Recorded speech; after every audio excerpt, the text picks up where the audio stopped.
Welcome everybody to the Bellevue City Council meeting. It is Tuesday, February 1st, 2022 at 6 p.m.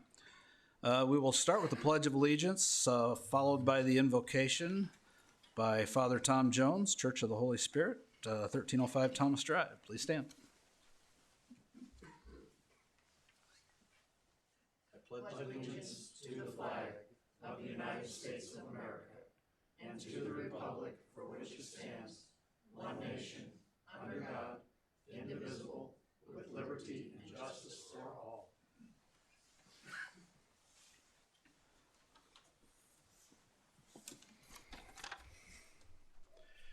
Heavenly Father, as we gather to conduct the business of our city, we do so seeking your guidance and your blessing. Give our city council members discerning hearts as they listen to those who offer witness about the issues at hand, and enable those who approach the council to state clearly their thoughts and concerns so that our council may fully understand and properly assess the community impact of the options before them. Guide our council to make wise decisions in the work they do this day, that the choices they make are made with right intentions, with a mind towards the proper stewardship of the public resources they have been entrusted with, and in the best interest of those they serve. And we give thanks for their continued commitment to being faithful keepers of the environment you have provided to sustain us. Enable all present to see that what we hold in common as citizens of our fine city is more important than our differences, so that working together, we might make a difference in the lives of those we encounter along our journey and those who depend upon us to act faithfully and responsibly. Finally, Lord, bless all those who gather in this place, that they may know your love and grace, and knowing it, embrace it, share it, and let it be what guides us as a community towards right relationship with you and one another. Amen. Amen. Thank you, Father Jones. Okay, I'll call the meeting to order. Susan, would you take roll call, please? Councilman Stinson. Here. Councilman Cook. Here. Councilman McCaw. Councilman Preister. Here. Councilman Burns. Here. Councilwoman Welch. Here. Thank you. Thank you. This meeting will be conducted in accordance with the Nebraska Open Meetings Act. A copy of that act is located on the rear wall of the council chambers. Item 5, approval of agenda, consent agenda, claims, and advisory committee reports. 5A, approval of the agenda. Do I have a motion? Councilman Cook. Thank you, Mayor. I'll make a motion we approve the agenda. Second. Motion by Cook, second by Stinson. Any comments or questions? Please vote.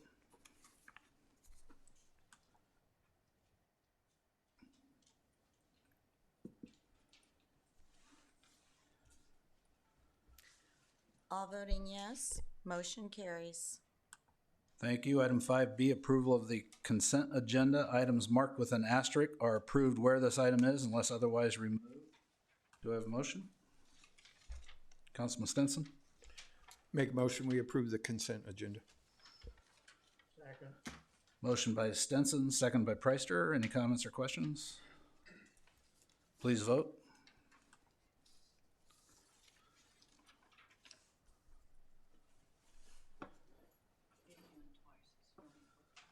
Yeah, because it didn't come up.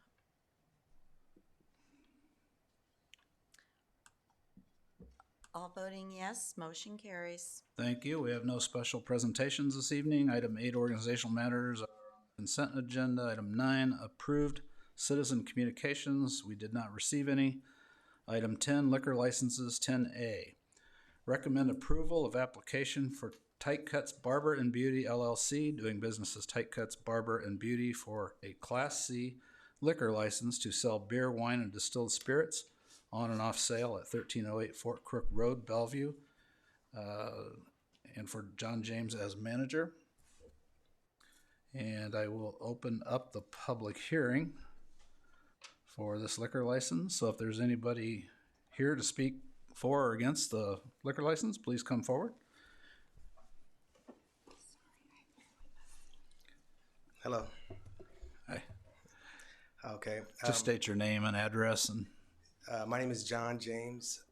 My address is 1308 South Fort Crook Road, Suite 13, Bellevue, Nebraska 68005.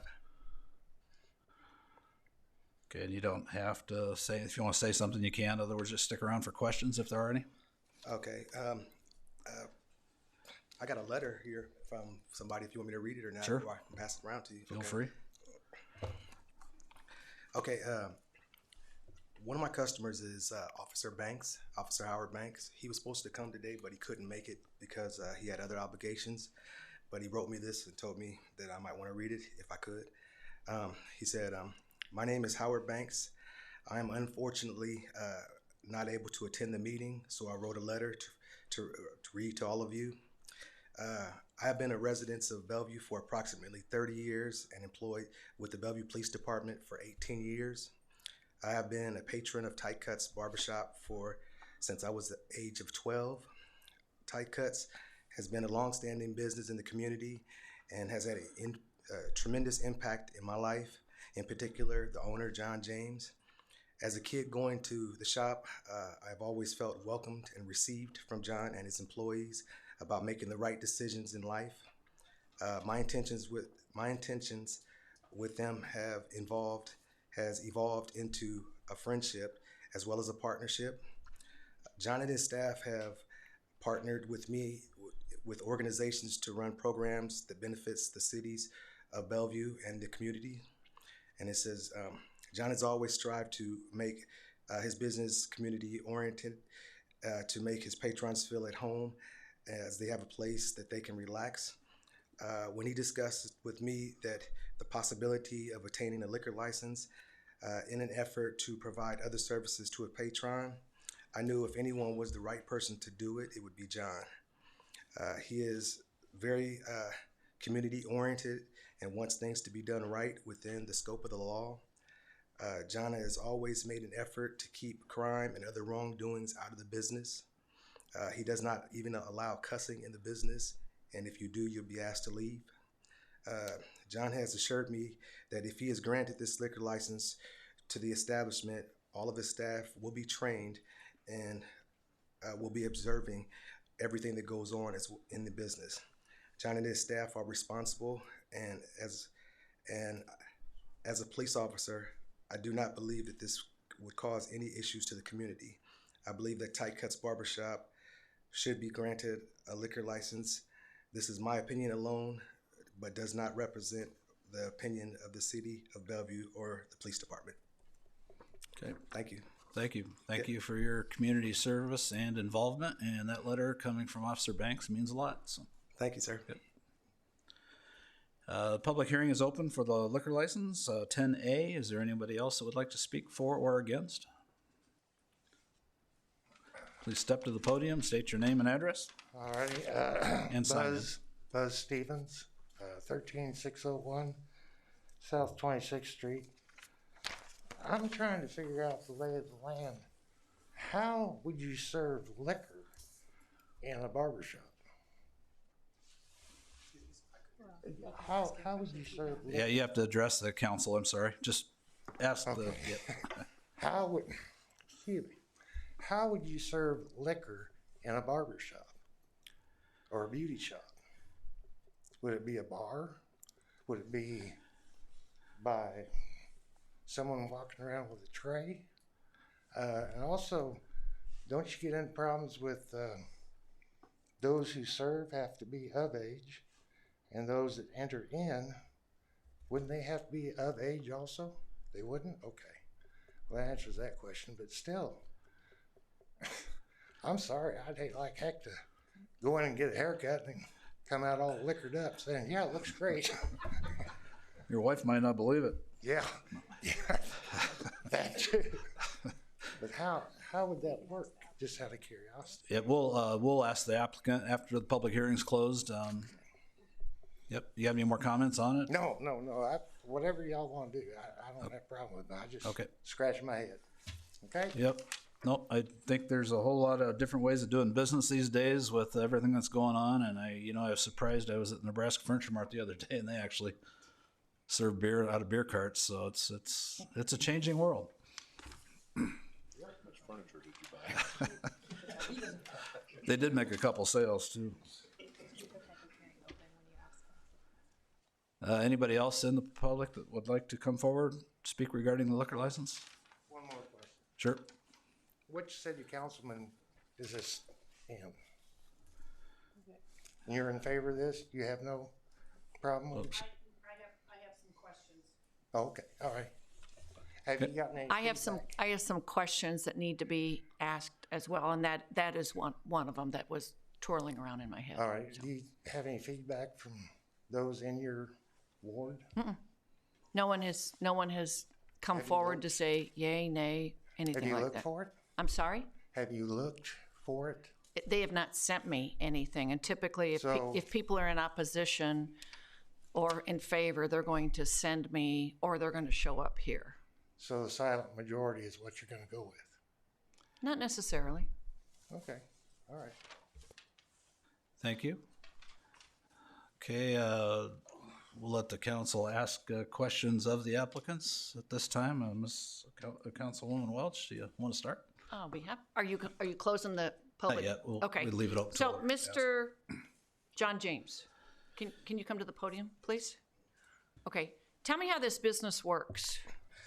Okay, so, I'll go back and start from the beginning. So what it was I was out of town and I noticed that this is something that there's places that have. And I was like, this seems kind of neat because it's not something that. So places that have barbers specifically Barbers with cocktails. Yes. Okay. And I thought, that's kind of neat, you know what I mean? Just because, you have people come in and talk and, it's just a place where people, get their hair cut and have conversations. So I was like, okay, might be something cool. So then I went to a place and I asked them about it, like, so how does it work? What's the ins and out of it or whatnot? And they told me that some people that come in the shop, they like it. Some people, they don't. And so. Typical of anything. Right. And so the people that don't like it, they don't partake in it. And the people that do, they do. And so, if you keep guidelines and, you kind of monitor everybody to make sure that everybody's, there's no craziness going on, then. And the cocktails would be for the patrons, not the people cutting my hair, right? Right. No. Yeah. No. So, no, we won't, the thing is that we're not going to drink, while we're cutting hair and nothing like that. That's, okay. I mean, there's no way you could do it. And at least I couldn't do it. Hey, I'm just verifying. Yeah. So.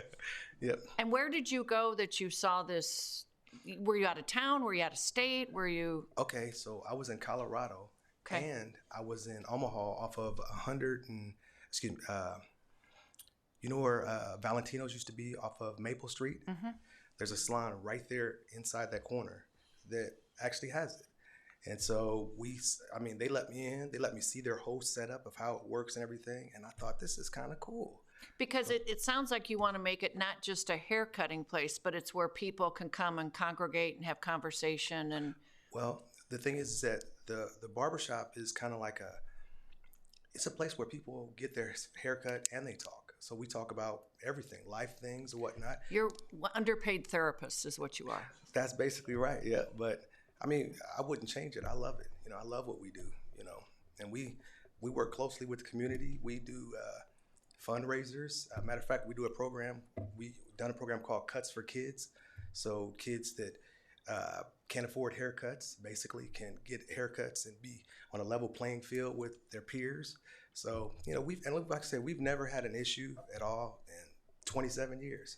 So. Well, and with that letter that Sergeant Banks wrote, that really escalates the thought process on this, because I know he's a great addition to our police department and very well involved. And, basically if he says, you're a great guy, you're a great guy. Mm-hmm. So, I don't think we don't have any concerns with if kids can go in there and get their hair cut and it's not an issue. Yeah, it'd be the same as if you go to a restaurant. I mean, any restaurant, you can have underage people there. You're going to ID. That's going to fall under your liquor license. You're going to have to ID, make sure they're old enough. And kind of piggyback off what you said, I was in Nebraska Furniture Mart and I saw that too. And I thought, man, this is different. Just kind of what's going on. Thank you very much. Thank you. Yep. Yeah. Councilman Stinson? So how are you going to do this? Are you going to put like actual bar in there, or are you just going to have a refrigerator with beer in it, or? Okay, so Originally, the liquor commission in Lincoln, what they do is they make you draw it out. And so the way we got the shop set up, we've got TV, we've got a big TV in the front right there. We were going to take that out and we were going to put a bar there. But then when I went to the liquor commission in Lincoln, she told me, she said, you know, you actually don't have to have that. And she said, what you could do is you can designate an area in the back to where you can have the liquor, and you could put menus out at your station and you can hand it to your client and ask them if they want it or whatnot. And if they do, they want it, you know, you go to the back designated area to where the liquor's at, you get it for them, bring it to them. But yeah, we're not going to have it out front though, because I just, you know, for the salon that's out there in Omaha, that may work for them, but you know, we do have kids that come in the shop, so I'm like, I don't want to put it like display out there. So, Okay. Yep. Councilman Cook. Thank you, Mayor. Can you tell me a bit about your business? It says Tight Cuts Barber and Beauty. Could you tell me like who's cutting, how many chairs are cutting, how many are doing the beauty side of it, or? Okay, so right now we've got, it's 4 of us total. So there's 3 barbers and 1 stylist, but the stylist, one of the barbers is kind of a stylist as well. She does a lot of women's hair as well. So, but so it's just 4 of us right now. How big is your suite or your unit? Right, so we're probably, I want to say, I'd say maybe from that back wall to probably where you guys are. So I don't know what the exact square feet. So we're about I don't know, about from that wall to maybe about their desk or so right there. So we've got a pretty good size space and whatnot inside there. Yep. What are your hours? We're there from 9 till 5, and on Wednesdays we're there from 12 until 5. And Saturdays we're there from 8 until 3. But with the barbershop, with the salon, it can change though, because 3 o'clock is never 3 o'clock. 5 o'clock is never 5, because you get people that come in at 4:59. You know, so we may at 4:59 we might have, you know, 7 or 8 people still sitting there, and so you work until you're done. So, and Bree, I don't know if this is a question for you or not, but could he just close it and have a birthday party there on Sunday and serve alcohol, or does it have to be during his haircutting beauty business hours? I'd have to look specifically at the Class C liquor license and what's allowed and what's not allowed. I would encourage you to make sure that you understand the rules. Right. So what I did was I went back and forth to Lincoln for about a month, and it was just kind of because I didn't know, you know, so I was like, I wanted to find out so I don't get myself into trouble. So once you, from what I gather, once you get the liquor license, that location has the liquor license. We don't plan on being there. Like, when I'm gone, I'm gone. When we're gone, we're gone.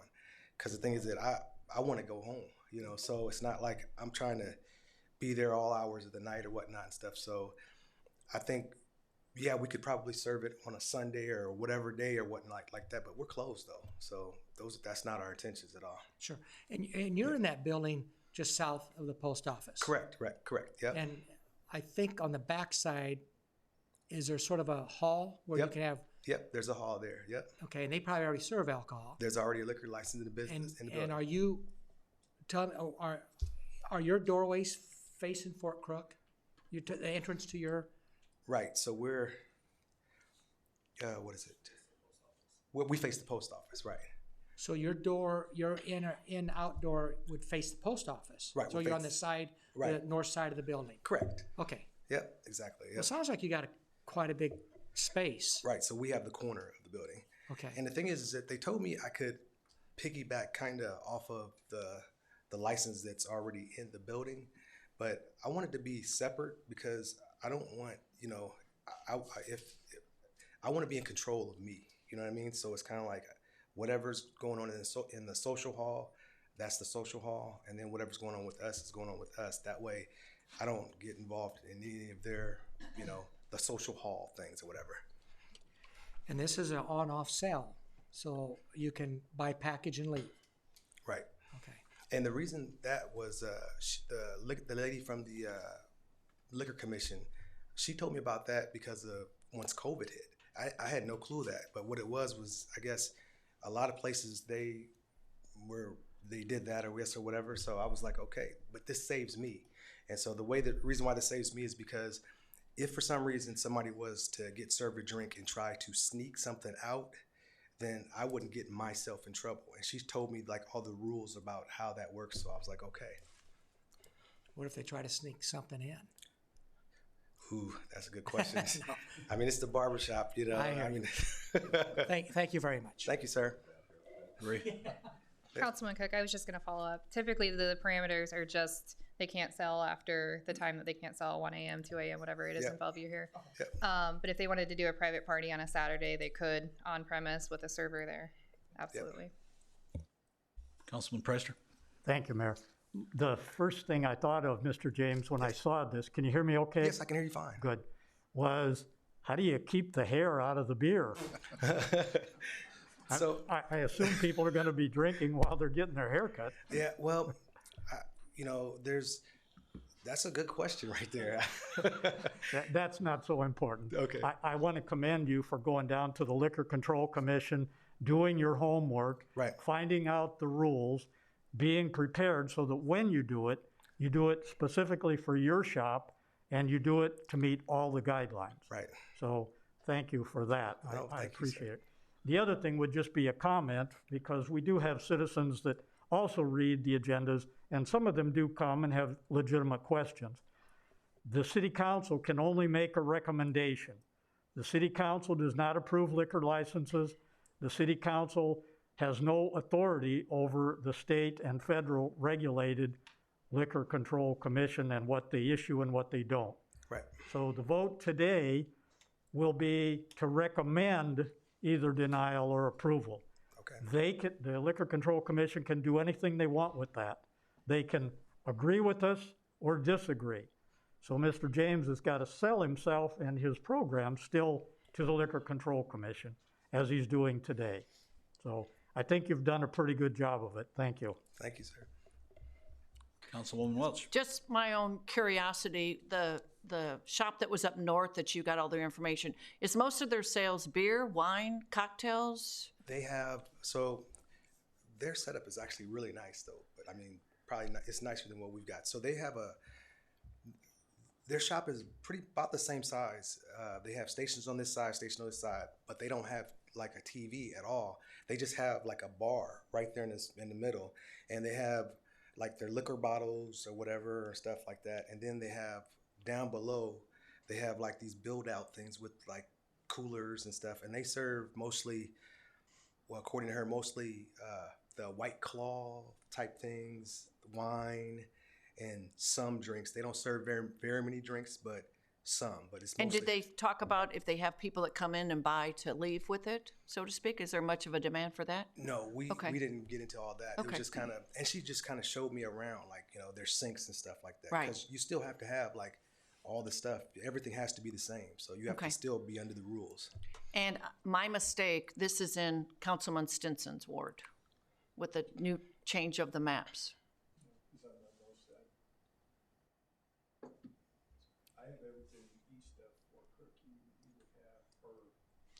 I asked them to look that up to verify, so, So the new Ward 6. okay. I think it's ingenious. I think if you go somewhere and there's something that's happening and it's something you can add to your business, and it sounds like you've done a lot of research with regards to this. You're a smart businessman. You're well connected in the community. You want to make sure that nothing goes awry. I think I might start coming to your place just because of it. So. Thank you. No ideas, Kathy. It's against the real estate commission laws, so you can't do it at your office. So. Any other public input before I close the meeting? All right, I'll close the public hearing. And I need a motion. Councilman Stinson? I make a motion that we recommend to the Nebraska State Liquor Commission approval of the application for Tight Cuts Barber and Beauty LLC, doing business as Tight Cuts Barber and Beauty, for a Class C liquor license to sell beer, wine, and distilled spirits on and off sale at 1308 Fort Crook Road, Bellevue, and for John James as manager. I'll second that. Motion by Stinson, second by Welch. If you name the suite on it. It's in Uh, the application. Is the suite the application? There's a suite number in the application. It's Suite 13. The only reason I'm asking is that whole building might use 1308. Okay, good catch. So,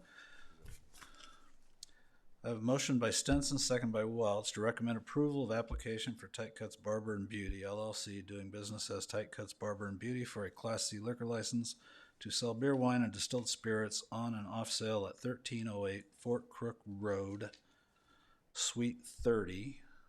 13. Suite 13, should that be south? So, location is 1308 Fort Crook Road South, Suite 13. And for John, and for John James as manager. That was your motion? Yes, Okay. that'll be the motion to add the Suite 13 in there. And that'll be the second. Okay, so motion by Stinson, second by Welch, to approve 10A. Any comments or questions? Please vote.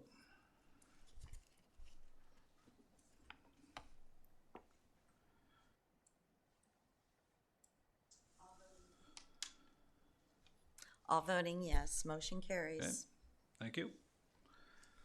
Item 11, ordinances for adoption, third reading. 11A, ordinance number 4069, an ordinance amending and adding a section to Article 7, Chapter 12, Bellevue Municipal Code regarding outdoor fireplace permitting requirements.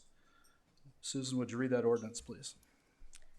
An ordinance number 4069, an ordinance to amend Article 7, Chapter 12 of the Bellevue Municipal Code by amending Section 12-172 and adding new Section 12-176 regarding outdoor fireplace permitting requirements and to provide an effective date. Thank you, and do I have a motion? Councilman Cook? I'll make a motion that we approve ordinance 4069.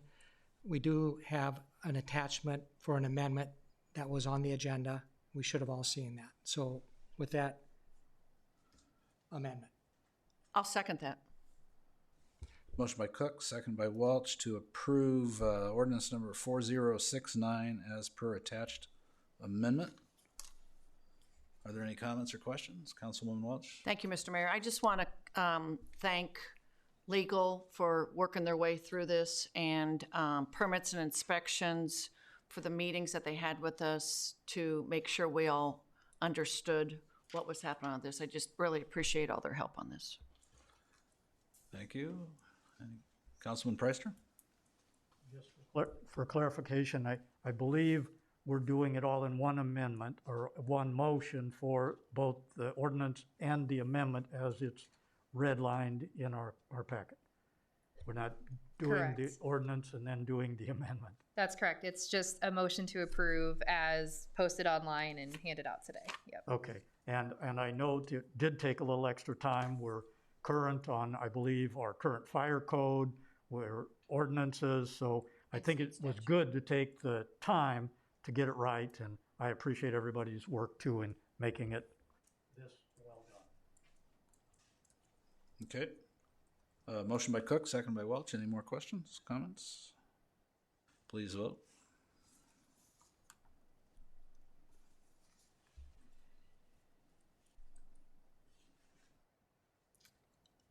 All voting yes, motion carries. Thank you. Item 11B, ordinance number 4071, an ordinance to amend agenda section 2-29 of City Code to allow for amending of the agenda as allowed by Nebraska law outlined in Nebraska Revised Statute 84-1411.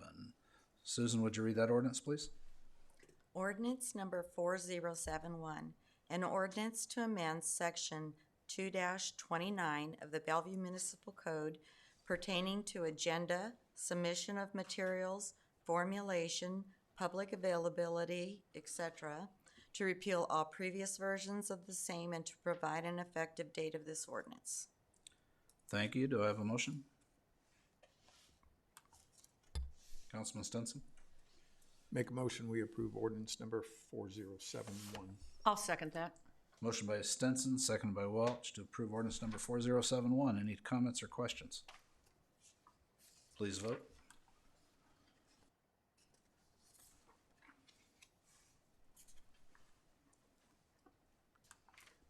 All voting yes, motion carries. Thank you. Item 12, ordinances for public hearing, second reading. 12A, ordinance number 4072, request to rezone Lot 3, LGB Properties Replat 1 from RE to RS 120 for the purpose of existing residential development. Applicant AMZ Investments LLC, general location 13510 South 36th Street. Susan, would you read that ordinance, please? Ordinance number 4072, an ordinance to amend the official zoning map of the city of Bellevue, Nebraska, as provided for by Article 3 of Ordinance number 3619 by changing the zone classification of land located at or about 13510 South 36th Street, more particularly described in Section 1 of the ordinance, and to provide an effective date. Thank you, and I will open up 12A for public hearing. Is there anyone here to speak regarding ordinance number 4072? Please step forward. Please state your name and address and sign in, please. My name is Alicia Zuger with AMZ Investments. My address is 1230 South 110th Street, Omaha, Nebraska 68144.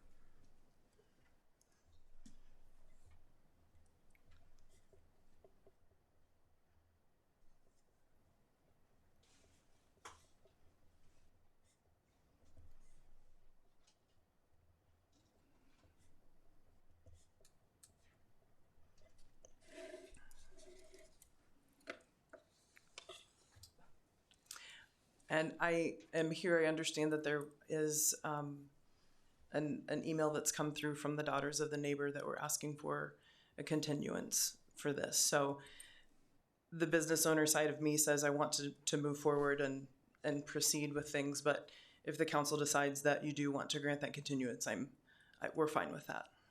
So. Okay, do we have a letter? Yeah, there's an email attached to Spark. It's an email in opposition from Amy Fredrickson and Kimberly Kay.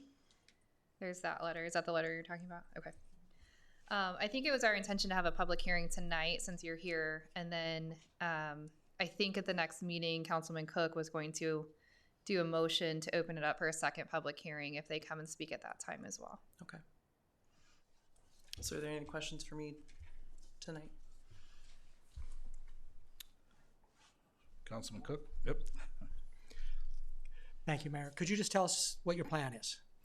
Our plan is to renovate the existing structure. We'll keep most of what the footprint of the property as it is, and also build out the garage and do just a little bit of an addition on that east side to build out the entire property to have 6 bedrooms. So we will house 12 residents, and it will be 24 hours a day, 7 days a week care.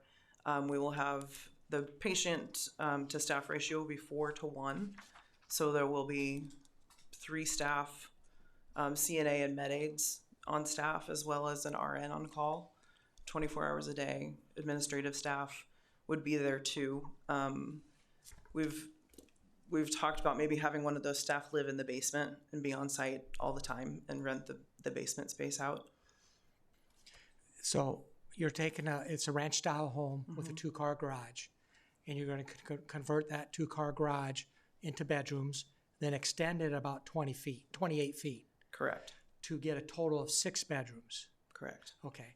And you have about 4 acres, don't you? 3-4 acres? 4.5, yes. Okay.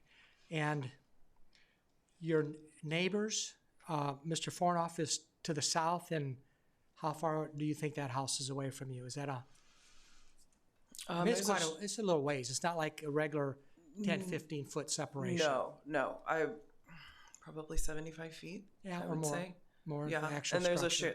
there's a shared driveway on the property line there. And there is a shared driveway, but the Fornoff property does have a secondary drive to come in. It does. On the other side of their home. Correct. The house north of you is a little ways away from you also. Do you plan on expanding? Not on that property, no. It wouldn't. I know that there was some question about that prior, and it wouldn't really be true to the model if we were to do that. Our goal is to provide a residential-like setting for these patients as they age, and they will be able to age in place. It's a very family-centered, private sort of setting. There are 2 in Omaha currently and a 3rd one being built, and so this would be the first in Sarpy County. So you'll have up to 12 dementia, Alzheimer's patients that could be there 24/7.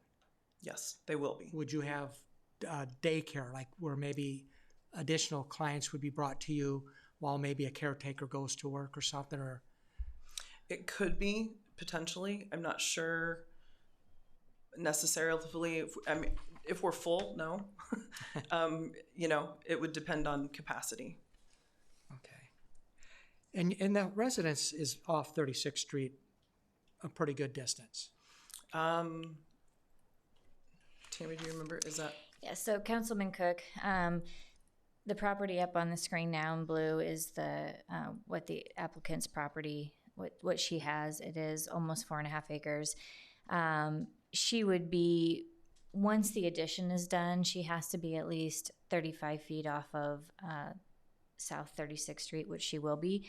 She's about 40 feet to the south property line. She's about 110 feet from the Fornoff property, from that residence itself. So the addition that she's doing is not going to impact a neighbor north or south. She's actually going to come out and be closer to South 36th Street. So overall, she's going to maintain the residential character of the property. The request is actually for it to stay a single-family residential zoning. So she wouldn't be able to do any type of commercial business or commercial residence there. Okay. Well, we got the email. You probably maybe talked to him and saw it too. So I appreciate you understanding maybe the situation there, because Mr. Fornoff just recently passed away. Of course. And these are 2 daughters that are going to try to resolve property and stuff like that, and I think want a little bit of space. I think this is needed, and I think this is really sort of an ideal location just because you're not in a tight neighborhood. You got space, you got room, and stuff, so thank you very much. Thank you. Any other questions? Councilwoman Watts? Can you give me a little background with regards to you? I know there's 3 other locations in Omaha. Are you involved with those? A little bit of background about you and your business. My background actually is in foster care, so I'm going a little on the other end of the spectrum. The way that I got involved in this is the original owner of Legato is my husband's cousin's wife, and we have connected on other business ventures, and I'm a real estate agent, and we had talked about working together previously. And when they started the idea of franchising this, it was something that really, I think it's needed. I think it needs to expand. And she's somebody that I respect and, want to do business with. We've been talking about it for several years on how can we connect and do this. And so So do they own the 3 that are in Omaha? Or? They own the 3, yes. Okay, and you're going to partnership with them? Yes. Or they're going to be like your, for lack of a better word, business coach or consultant or I'll be whatever. a franchisee. Yeah, so this would be my first in Sarpy County. Our plan also is to go into Papillion and Gretna. So we would like to do. So this is your first This as is a my franchise? first. So obviously there's a huge incentive to make this thing work. Yes, a lot of pressure. I'm the first franchisee too, so. Oh, thank you. Big learning curve. Okay, just hold tight and stick around. Okay. Public hearing is still open on item 12A. Is there anybody else in the audience that would like to speak? Please come forward.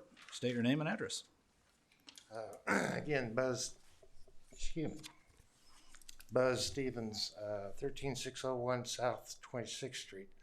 This is my neck of the woods. You're just a couple of blocks over from me. I got a question about your security. Keep it forward again. You mentioned dementia patients. Please address the council when you're talking. Well, I just wanted to make sure I was on the right page. We're recording, so I got to have the voice coming into the microphone. All right. Will there be any sort of security?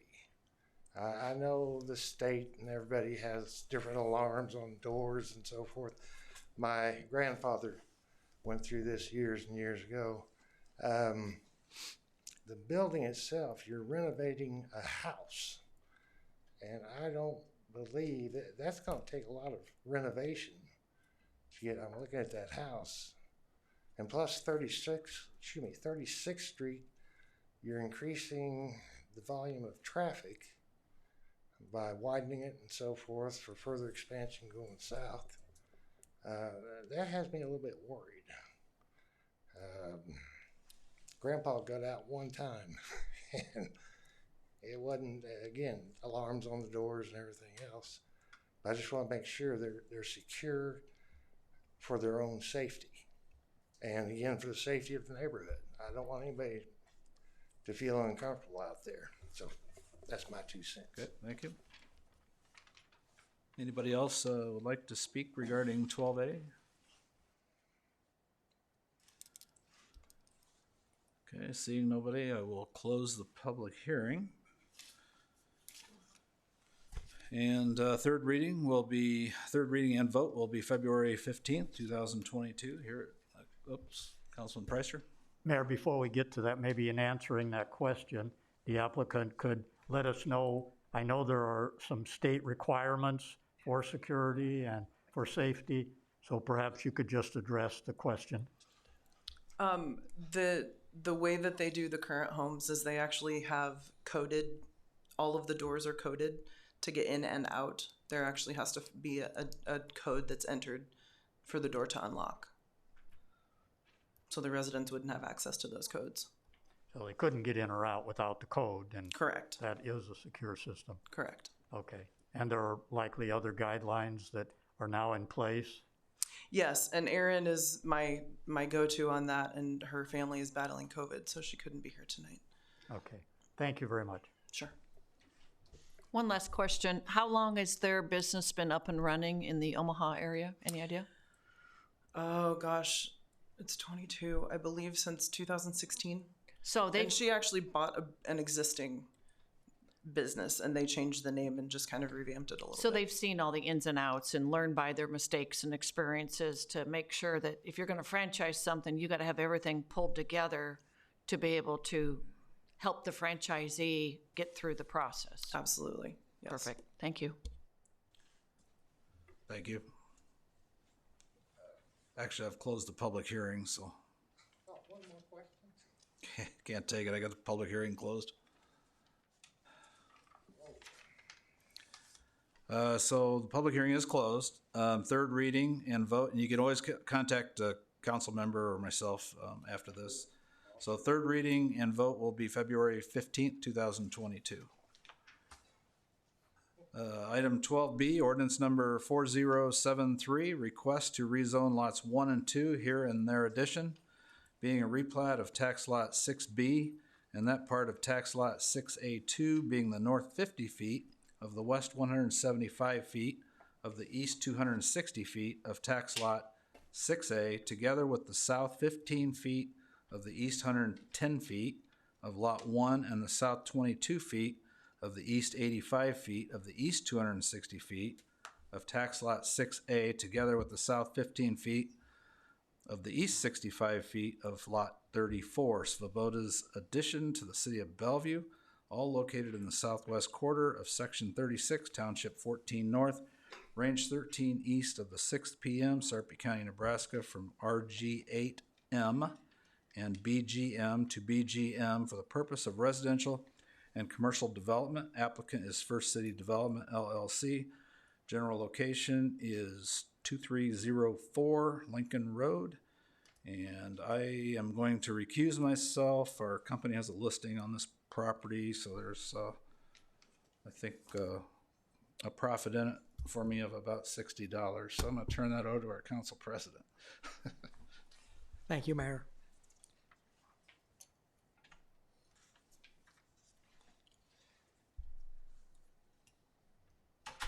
The mayor has left the room. We'll open it up for public hearing. Would anybody like to speak on this item number? Come up to the podium. Let's, Mr. Stevens, let's have Mr. Jungers come up first because he's actually involved in this. Thank you.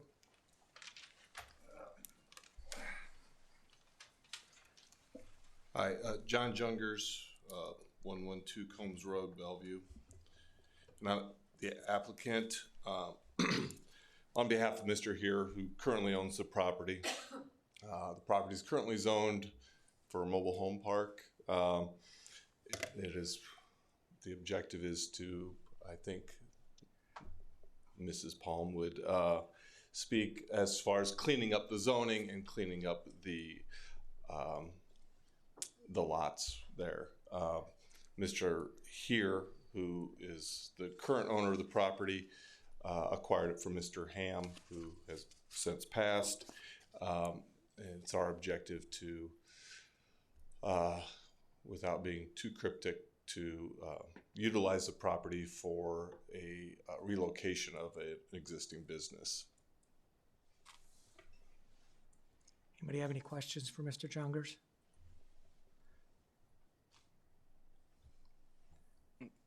John? Yes. Yeah, can you maybe talk to us a little bit about sort of the plan? I mean, as far as you're talking about relocation, so like in our packet, it talks about, you're talking about relocating an existing business, and then I'm assuming it's the properties off of West Mission. There's no contracts in place, so I can't speak to anything at this point. Okay, and then you're not actually the.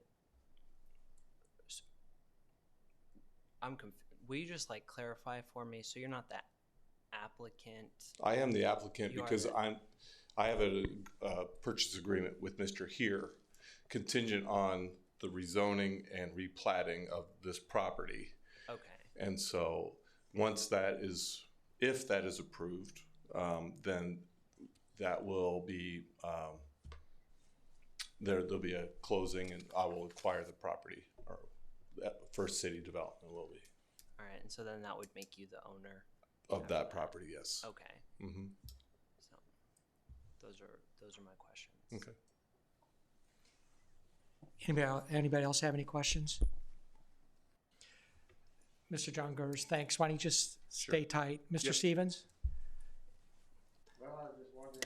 Come up, you gotta come up to the podium. I was just wondering where this was at. I see it on the map there. 23rd Avenue.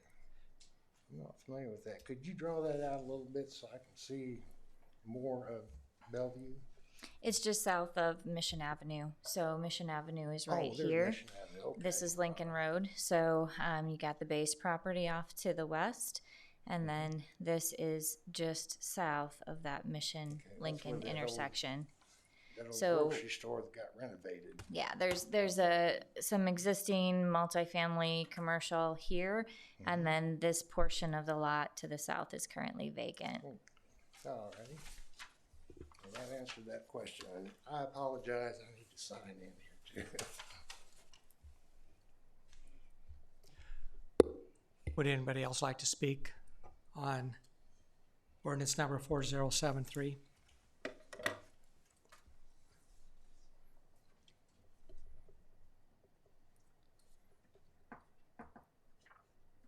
Mr. Stevens, do you have any more questions? No. No, thank you. Would anybody else like to speak on ordinance 4073? No one's coming forward, so I'll close it. Item 12B1 is request for small subdivision plots 1 and 2 here and there addition. There's no action on that tonight. And So- then Councilman Cook, the third reading. The third reading on ordinance 4073 and the request for a small subdivision will be done at our next meeting on February 15th, 2022. Yep.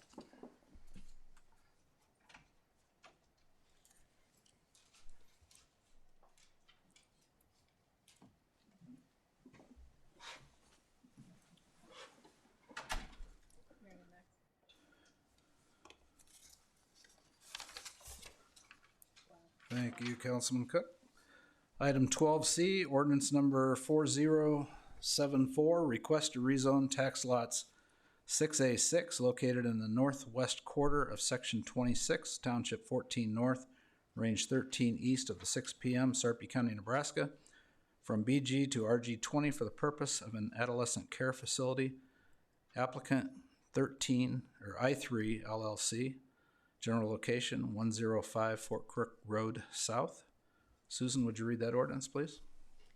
Ordinance number 4074, an ordinance to amend the official zoning map of the city of Bellevue, Nebraska, as provided for by Article 3 of Ordinance number 3619 by changing the zone classification of land located at or about 105 Fort Crook Road South, more particularly described in Section 1 of the ordinance, and to provide an effective date.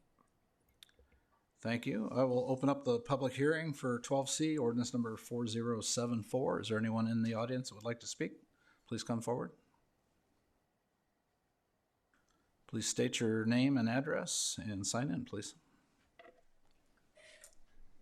Hello, my name is Isa Paredes. My address is 5820 Elk Crest Drive, Lincoln, Nebraska, 68516. My name is Stephanie Bates, address 701 West Lamb. It's in Freeport, Illinois, 61032. We are with Broadstep Behavioral Health, who is the provider agency associated with the applicant I3, which is a real estate firm. Okay.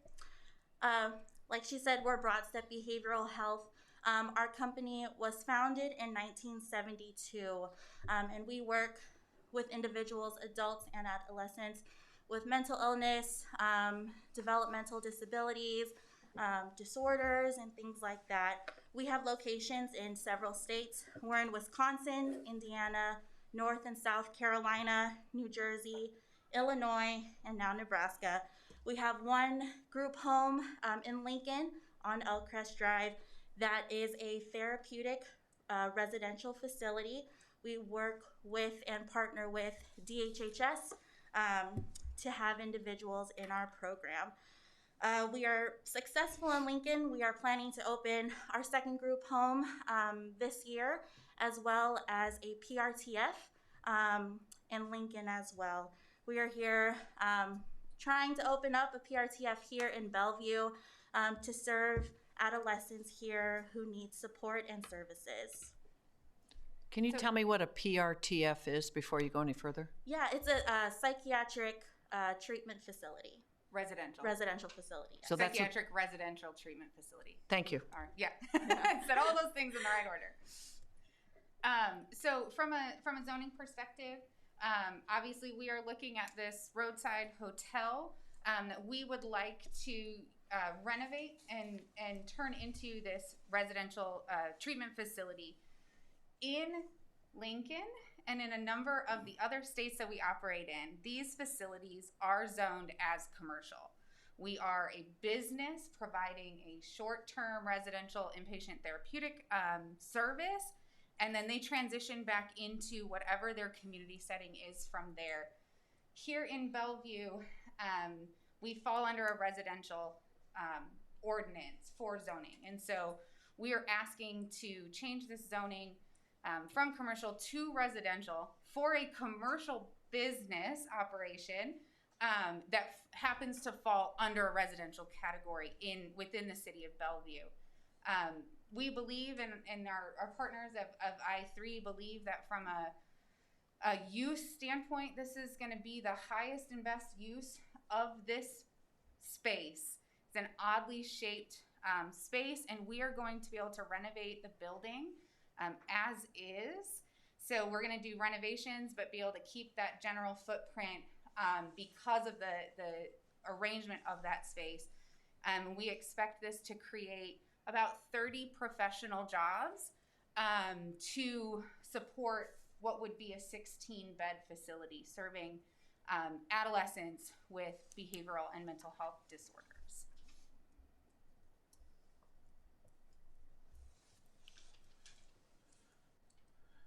Any questions for Councilman Cook? Thank you, Mayor. Stephanie, were you on that phone call? I had a phone call back, I think it was December 17th. I believe yes. Okay. But maybe not. Fisher was there, Fisher Dr. was there, Huntington. Scott was there. Okay. Maybe was. And I just want to go over some of the stuff that we talked about. Yeah. Some of my concerns, just so that everybody hears it. One of the things, you know, we talked about, the Fort Crook used to be a highway. And some of the concerns I had, it's 3 lanes, it's 6 lanes divided, no sidewalks. And I think you have adolescents probably from 1st grade to maybe even 12th grade. Yeah, so the PRTF is for anyone up through actually their 22nd birthday. They could stay through their 22nd birthday. It is most likely that the population would be middle school to that 21 range, while there's technically no regulation on the youngest age that can be served there. You just don't see a lot of very young, you know, 1st graders receiving services in a facility like this. So we would be more expecting, you know, 12 to 18 to be the bulk of that, but it doesn't mean that there wouldn't be young referrals. And at the Planning Commission, the notes were that you would have classes on site. That was one of my questions. Would they be going to our public schools or be on site? Do you believe they will be on site? Yes, we would most likely be doing education on site. And the reason for that is, you know, individuals who are being placed in a facility like this, right, they're there because their behavioral expression is keeping them from being successful in their community setting. So this is an opportunity to move them into a really controlled residential placement, temporarily address the behavioral and mental health needs while continuing education, but it might not be 6.5 straight hours, right? They might get an hour here, then some therapy, then an hour and a half, then some other therapeutic activity, then they're back into education. So by doing it on site, we have a little bit more control of working it into the therapeutic schedule versus the idea of having them come to us, but then going back into the community setting where they're already not successful without our support for, you know, 6.5 hours of the day to then come back to us. So the education would be provided on site. And I apologize. Are you both with I3 or is... No, we are both with Broadstep Behavioral Health. Perfect. I3 is the real estate firm that we're working with. Okay. Have you visited the site? I have seen the site from the outside, but I have not seen it from the inside. The I3 team has, and I know that Dr. Scott Huntington, our chief clinical officer, has seen the facility from the inside. Okay. And part of, when we had that phone conversation, part of my concern is you said 16 clients, and each client would be in a room because it's a little hotel with the restroom with the room. And one of my concerns was the doors open to the outside. The comment was made with the roof eave that it would be try to be renovated to where that roof eave, there would be built underneath that a wall to create like a hallway for the building so that no one would step out into the parking lot. Yep, so you can see, you know, in the shape of that little U building, it's true. As it currently stands, the motel room's open to the outside. We would be, as we renovate, so we've got a lot of renovation costs, you know, into the economy on the front end of this. We would be taking that and adding exterior walls around it. So all of those rooms will actually open into hallways, not into the outside. So then you'll have an entirely enclosed building. They'll be able to move freely from their rooms, but then all of the exterior doorways will have locks and alarms so that we know. And we were actually just talking about locks for our other PRTF the other day, where we're looking at, you know, making sure you've got the cameras and buzzers so somebody knows who's at the door on either side before it gets open. I didn't know this, but in our conversation, there was mention of an attached house to the rear of the building. An attached house on this building? Yes. Is that white? Yep. And I didn't know that was there. I think the owner, the way it was explained to me on that phone call, they thought the owner or the families of the owner lived there.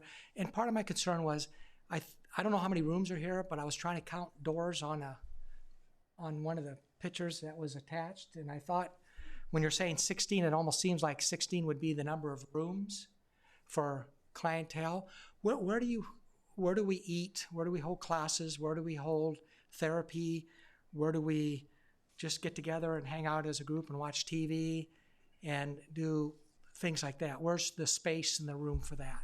Yeah, so we have not done all of the renovation planning, because if we can't get the building rezoned, right, we don't want to go that far into the process without knowing that we can actually utilize this building. But we would be ensuring that space exists. So in that middle space, I know that middle space is actually open. That's two separate spaces, and there's like an archway there.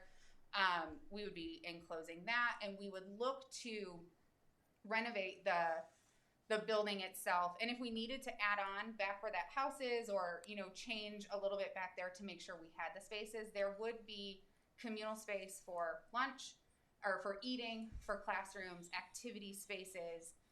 And then the backyard behind the building, we would actually also use that as space, right? Fence in a backyard where there is now recreational space to get out when the weather is nice and we're not stuck indoors 100% of the time.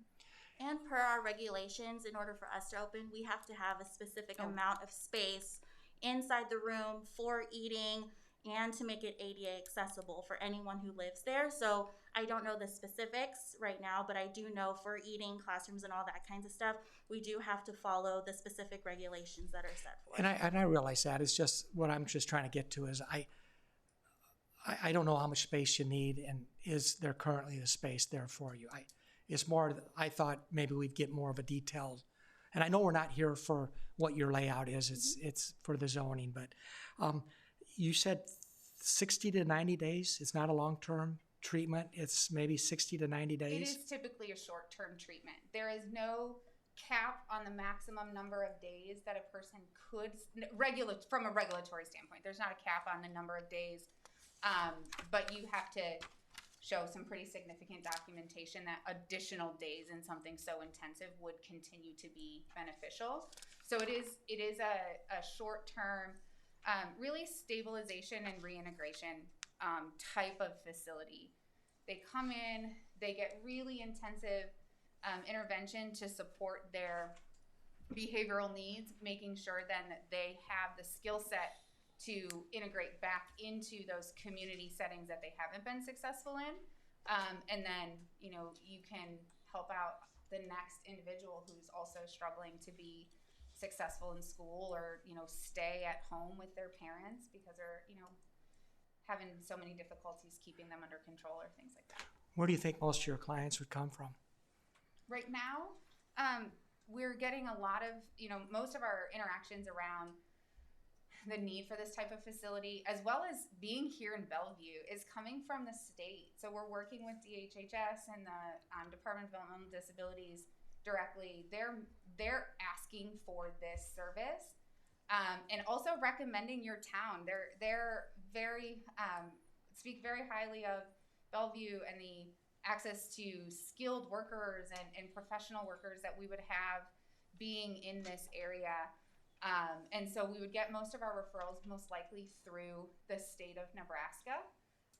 And we were just talking about this earlier today, the state of Nebraska, because there aren't PRTF facilities in the state, has actually partnered with Broadstep to have some individuals placed in our PRTFs out of state.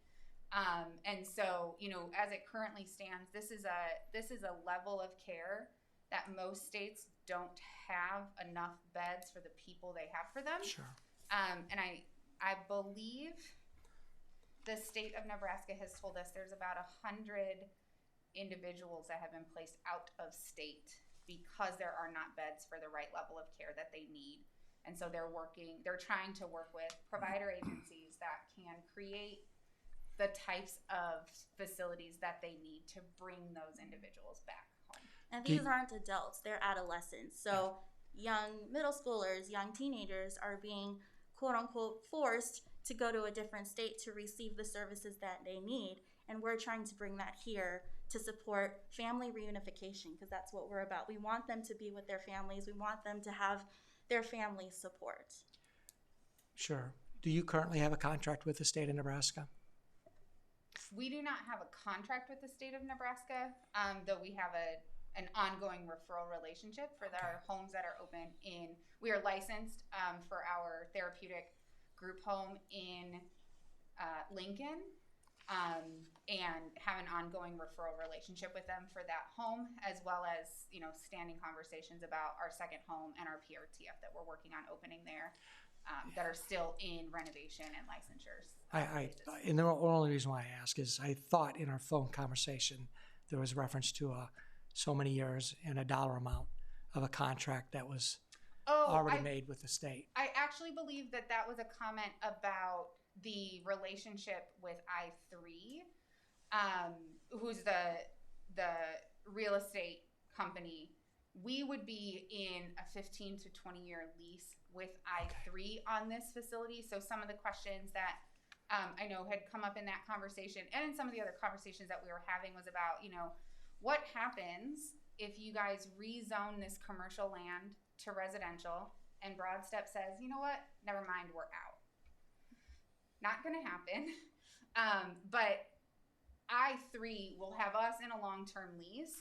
If we were to try and break that lease, I3 will be standing here doing this same thing, asking you to rezone this back to commercial, because this is a commercial business and it is a lot that is best suited to this type of a, you know, facility, this small building.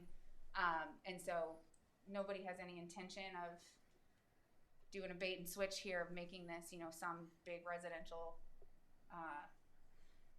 building or anything of that nature. Have you reached out to any of the adjoining property owners? The property owner to the north of you had sent us a email or a memo expressing his concerns. Have you reached out to anybody? I have not spoken to them directly. Okay. I won't comment on anybody else on the team, but I have not spoken to them directly. Okay. I am not either. Were you at either one of you at the planning commission meeting? The which one? The planning commission meeting? I believe I was, yes. Okay. And they did express, I believe, our a building official and a fire department official pretty much had led to that there'd be probably some significant renovations needed to the facility. Yes. Okay. Yep, and we're well aware of that. And you know, we think that the building itself, the location, the structure there is a good starting point. We have a lot of work to do from a renovation standpoint. It's going to be a high cost, but we believe that the payoff in the services that we can provide to the individuals that need our help, as well as the impact for the jobs that this will create, just revitalizing, that lot that hasn't been, utilized to its full potential. We believe it's worth the cost and the effort. Most buildings, unless you're finding an abandoned PRTF, most buildings are going to require very, very significant renovations. We're doing the same thing with our facility in Lincoln. Okay, thank you very much. Yeah. Councilman Stinson? On this, you've talked about the mental health needs and everything, but it also talks about use with behavioral problems. Can you elaborate on that a little bit, on what you're allowing in there as far as what you consider the behavior problems? It's a pretty broad answer. And I will say, my current role with Broad Step Behavioral Health is the state director. I cover the states of Illinois and Nebraska, hence the Illinois address. But I'm a behavior analyst by training. So I practiced as a board certified behavior analyst for a little over a decade before I moved into administration. And so, we would be looking at individuals who might have diagnoses of intermittent explosive disorder, autism, other mental health disorders, bipolar, early diagnosed schizophrenia, borderline personality disorders, and all of the behavioral challenges that come with that. You know, for some folks, it's really explosive, angry outbursts. You might wind up with holes in your walls. You might wind up with, you know, attempts at, I'm being totally honest, you might wind up with attempts of attacking staff. I mean, I've faced a lot of very large individuals coming at me with the, you know, kind of stated intent of hurting me. And I can analyze in that moment that this is not about hurting me. This is about being able to express whatever's going on in their body that they don't know how to regulate. We have very comprehensive training for our staff around how to de-escalate and also respond with hands-on intervention if you have to, right? Sometimes you have to use restraint.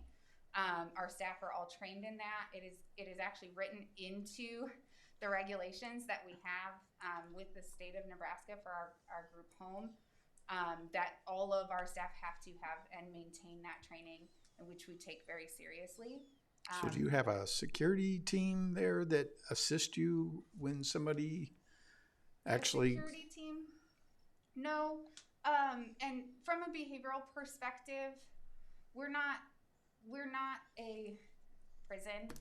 We're not a lockdown from that perspective. And we don't want to have giant imposing men and women who are, you know, geared up to make everybody think I'm ready to intervene, right? Because that actually escalates things very often.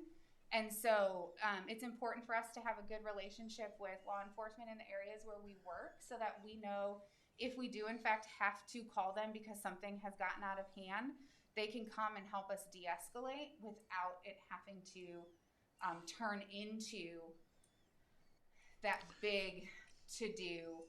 And I've, over my career, I've been very successful in coordinating that, making sure our local law enforcement know exactly what our intervention plans are for some of the folks who might be more likely to overpower staff and what have you, so that when they come, they're not coming lights blazing, they're coming calmly, walking in.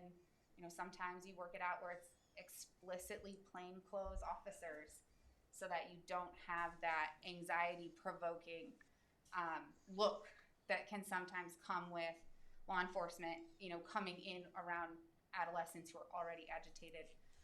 But that's an important part of the planning as we move forward in terms of how do we make sure with the community we're all working together. So what keeps them from just walking out of the building if they do become agitated? Because we've got a residential area all around that. What keeps them from just leaving on their own? The alarms on the doors, the locks on the doors, the density of staff. I mean, you're going to have, you know, 2+, probably a 2-to-1 ratio on your staff to individuals. And pertaining to each individual that comes into our program, they have very specific plans encircling the specific behaviors that they'll come in with. So, for example, if we have an individual that has elopement or leaving a facility as, you know, a behavior, the team, which includes the case manager, the therapist, the person from the state, and the guardian, they come up with a very step-by-step, okay, this is what we do, this is what we do, this is what we do. So it's not like they're just going to stay there and there's not going to be a plan in place for physical aggression, elopement, property destruction. Every person that comes in has to have a very detailed plan that our staff will follow. That's all I have. Councilman Preister. Thank you, Mayor. As I understand it, I3 is really the real estate agent, the developer who builds the facilities would be getting the zoning. You're the care providers. Correct. Who take care of the young people. And the state, you said, is in a relationship. Could you explain the relationship that is or will be with the state of Nebraska? Yeah. We currently have relationships with the state of Nebraska. We just had a phone call with them today. We're also, with this being adolescents, we'll be in relationship with DCSF, which is the Department of Child and Family Services. You know, they're the ones that will give us our referrals. We're At this point, not expecting referrals to come from anywhere else.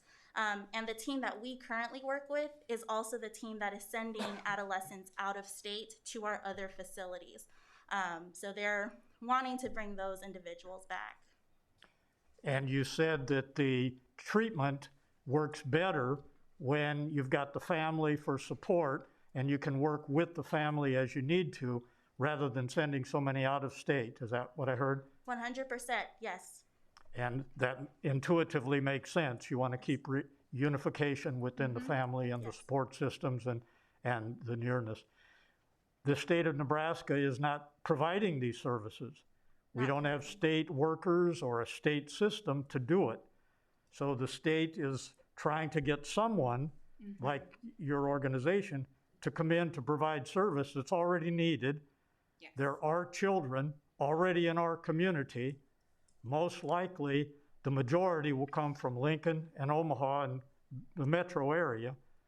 So you're trying to provide that service. Yes. Can you tell me a little bit about the search for a location or to operate, since you haven't been in Nebraska, except now you have one in Lincoln, I understand, you said. Well, before this location, I believe I3 searched up a bowling alley, Leopard's Lane, which was on some street that I can't remember right now. And that did not pass the zoning commission. So we're trying again to see if this one will work. Yeah, so a little bit more about the search, right? The space that you need for this type of a facility is unique, but it's not unique, right? So you need rooms, you need bedrooms, and you need communal space, right? And you could build that from the ground up. But the approach that we're trying to take is to find existing buildings that have a general structure that would give us kind of that framework and build from there. And so when I3, Issa and I were not involved in this process on the front end, though. Now that I'm here on the team, I will be involved in this process going forward specifically. But when the I3 team and our chief clinical officer, Dr. Scott Huntington, were looking for facilities, they started with the recommendations from the state in terms of where to go looking. And like I said, the state spoke very highly of this area, as well as a couple other towns in the metro Omaha area and then out in Lincoln, and said, you know, this is where the highest population density is. This is where you're going to find professional staff. This is where you can really provide the best support. Start there. And so they went around and looked for really any open buildings that kind of met these criteria around the general framework of the types of rooms that we would need and how could we kind of spec out renovations from there. It happens to be, again, in Bellevue specifically, the zoning is a little bit more complicated because we fall in a residential category. The services that we're providing falls in a residential category, but we are a commercial business running a commercial facility. And so we really have to look at buildings that are commercially built buildings, because that is the type of facility that is going to have those bones in it already.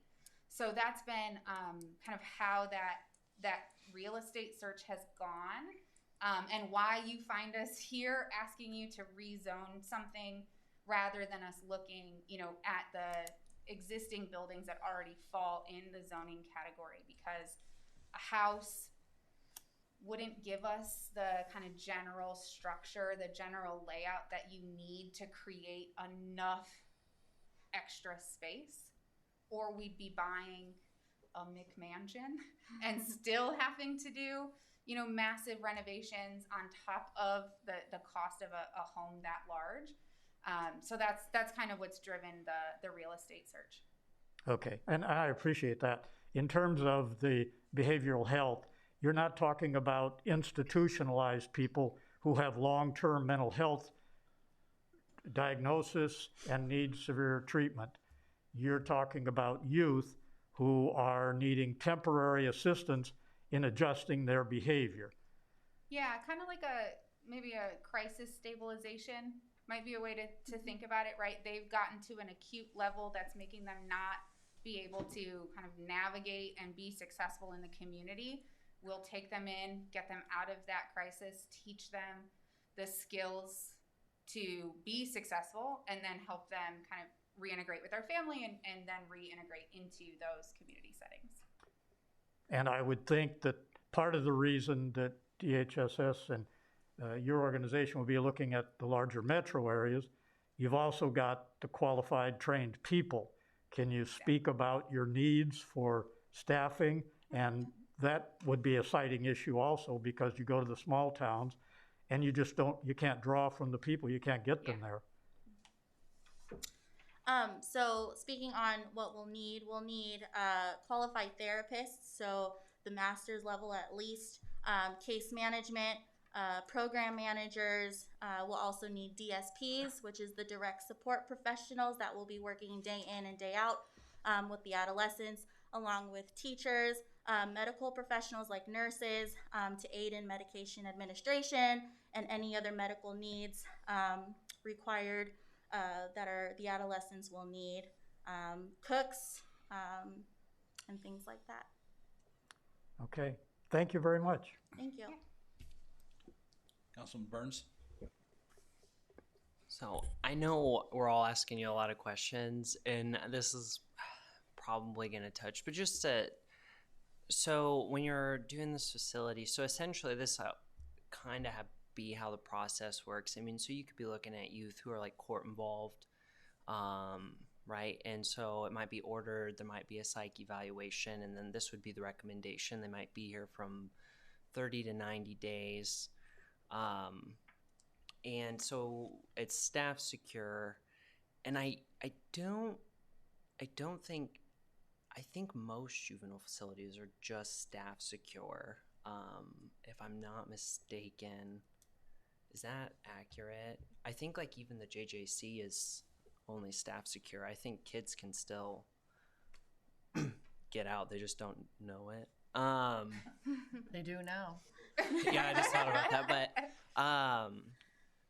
and so, but essentially then everything would be in-house. It's inpatient, and then just going through the process. So essentially, you know, upon discharge, you guys might have recommendations, and then there might be some outpatient. But usually, is that essentially? Did I kind of cover that? Is that pretty accurate? Yeah. One thing that I will say, so this would be obviously our first facility here in Bellevue. But one of the things that's really important to Broadstep as a company as a whole is the Broadstep spectrum of care and the Broadstep community. So one of the things that's really important as we continue to grow, and we have not been in Lincoln for very long, but we're watching this happen, play out in real time in Lincoln right now, is with any of our facilities, we also want to make sure that there is the right next level, the right transition. And so we don't want to say, okay, you finished your 90 days and things look good, your parents are great, bye. Because that isn't always what somebody needs, right? Sometimes you need to go from a really intensive inpatient to a lesser intensive, but outpatient or slightly lesser intensive staff support ratio first. Do that for a little while, transition into home. And so as we continue to look at, what growth in our relationships in the state of Nebraska in general looks like, we're also going to be looking at, do you build more PRTFs because Nebraska is saying we need more of these beds? Or do you get little pods of, different levels of services together? In Lincoln, it's the latter. In Lincoln, we're going to have a PRTF. We have our therapeutic residential habilitation home, and we're looking at a small SILA-style ICF for some of the higher behavioral needs, again, to get them stabilized to come to our therapeutic home, which would be kind of a little step down. And so yes, right now, what you described is accurate. They would come, they would, have their time. We would do our best to transition them and continue to support them, right? Continue to have a bit of a relationship through that transition. But as we continue to grow and see what the needs of Bellevue are, see what the needs of the state of Nebraska are, we would then be looking to, grow and support all of those needs, whatever that kind of structure looks like. So then my next question would be, so if we were to play like out a hypothetical scenario, let's say someone is not involved in the juvenile system at all. They're at home, but things have escalated and they're saying they're threatening suicide or something along those lines, or to harm themselves, I should say, it'd be more appropriate. And Bellevue police get involved, and then could this also be a resource? So, for example, just to help a youth stabilize, or does that make sense what I'm saying? Kind of, because you're saying crisis stabilization, so that's what I'm kind of thinking. And then, youth comes in, they get attention. There might be an evaluation done on site, and they might be able to calm down, maybe stay for a couple days, maybe be on watch. Whatever the situation, it could look different. So, would this also act as that as well? Like on the opposite end, like just really short term. Yeah, just really short term too. Like maybe even 7 days, but they've been an individual has been evaluated, and then they are able to get some resources beyond the facility. Like, hey, we'll set you up here. Here are some good places. Yeah, that's not something that's been talked about yet. As we've been planning this, most of the conversations have been with DHS and DCFS in terms of even crisis funding typically is 30 days at a minimum. So if an individual goes into crisis, they can apply for crisis funding through the state to be placed in a facility like this or a crisis unit, versus like a private insurance where that's much harder to get more than like 72 hours at a time. And so, most of the conversations have been on the state side, that funding stream, which would be for longer periods of time. But I think that's a really interesting idea in terms of how do you support that really acute and maybe not specifically tied to a pervasive diagnosis like an autism diagnosis or a bipolar diagnosis, right? You just are having a crisis in the moment. In terms of an additional support we might be able to provide in the community as those needs come up. That's all. I don't have any more. Thank you. Councilwoman Welch. Okay, lots of questions here. So paint me a scenario. The police are called to a house, a residence, and they determine there's a crisis happening for whatever reason it is. And the kids are pulled out and brought to your facility? So it's not always coming through the police. So very often individuals that go to facilities like this will be getting lower levels of care. They might be, they might have gotten a recent diagnosis of, say, bipolar disorder.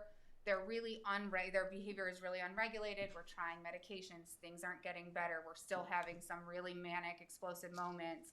So now we're trying therapy on top of the medications. Okay, so where are these kids at? Where are these kids at prior to coming to your place then? They might be at home. They might be getting outpatient treatment. They might be seeing a talk therapist. They might be getting no services. They could also be, maybe there was a traumatic event and they have been removed from their home. So now DCFS is involved because there's. So is that where your referrals come from? Is from the DCFS or DCFS. I'm learning all kinds of new Department things. of Child and Family Services. Okay. Through DHHS, which is the Department of Human and Health Services. Lots of letters. There's a lot. Here. A lot of letters. Yep. Okay. How many employees did you say that you guys are going to be having? You thought? 30 to 45, probably. Okay. And are there any employees that stay on site 24/7?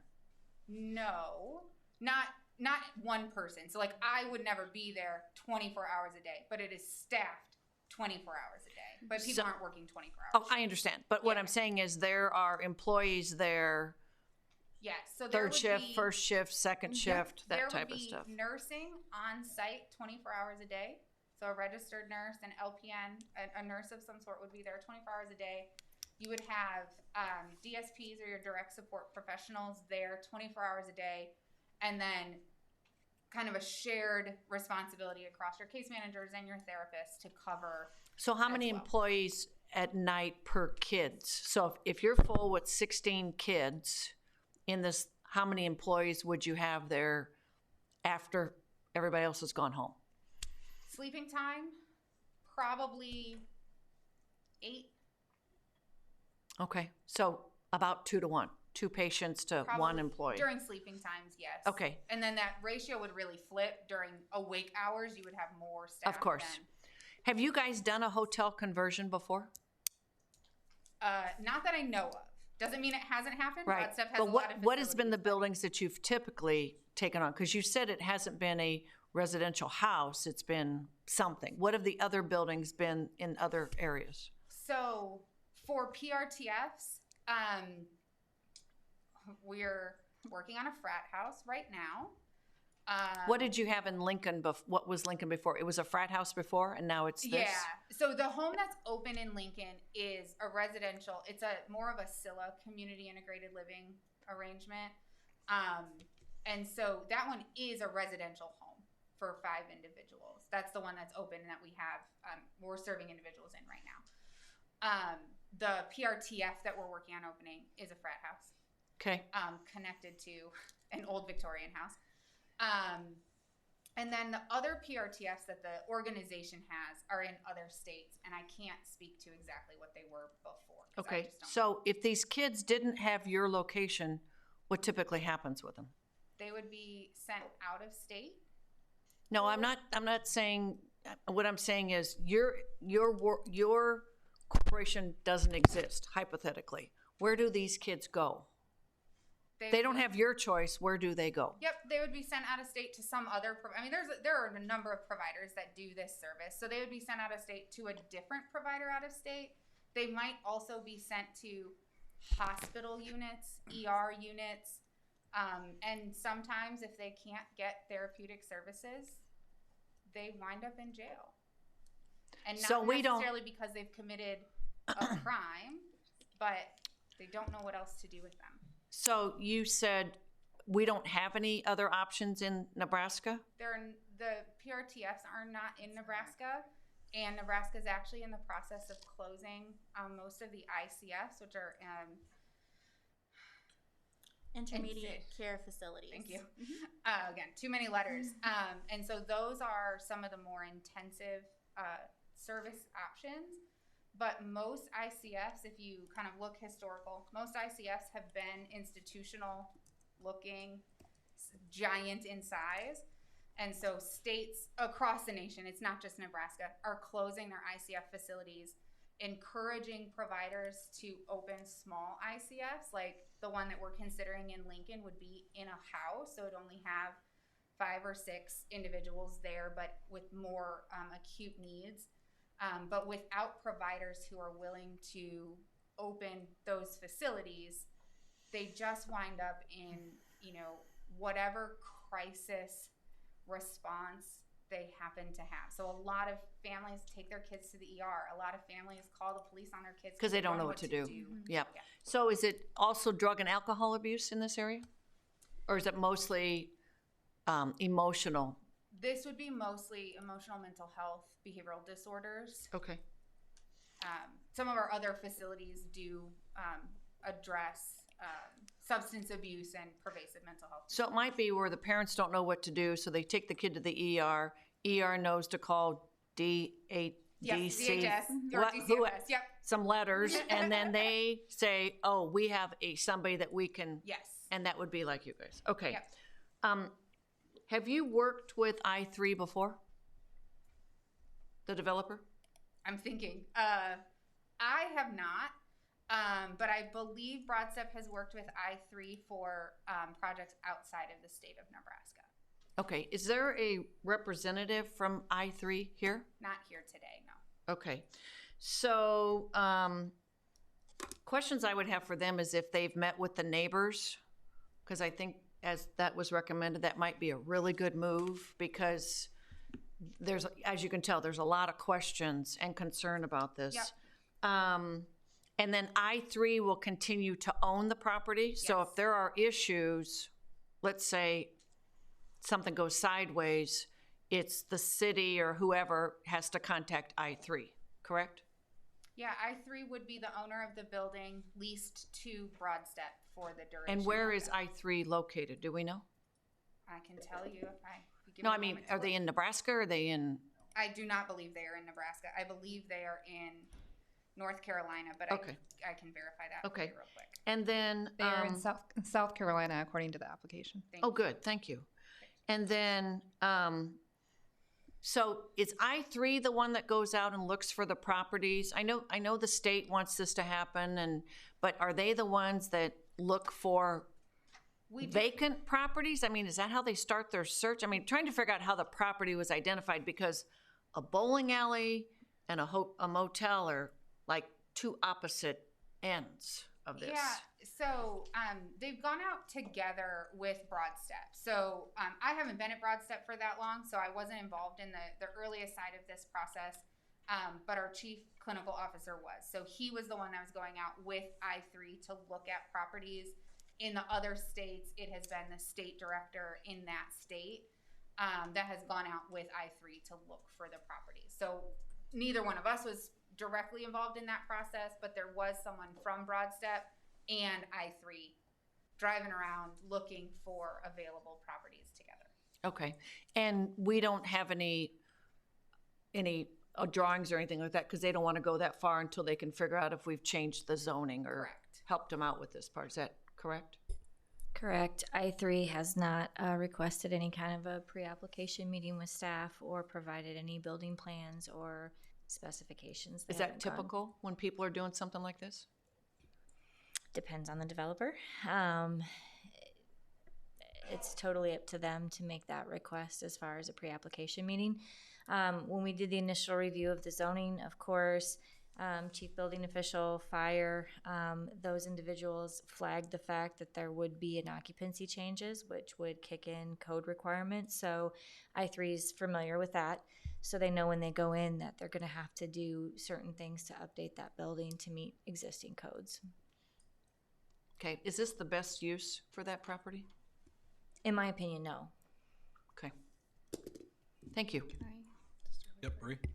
I was just going to state, just for everybody's information, that we do have Boys Town PR TF level of care facility, and then also CHI has a facility off North 68th that does PR TF level of care as well. I don't know if it's as intimate and more of a home setting, but they do have facilities that offer 24/7 care in the Omaha metropolitan area. Well, I know there's a strong need for this. I mean, there's no doubt about that you know, there's a lot of people, kids and adults, that do fall through the cracks, and it's just a matter of identifying what's the best way to help them. And I think that's been a concern, a question for many, many years. And I applaud the fact that you guys want to do this.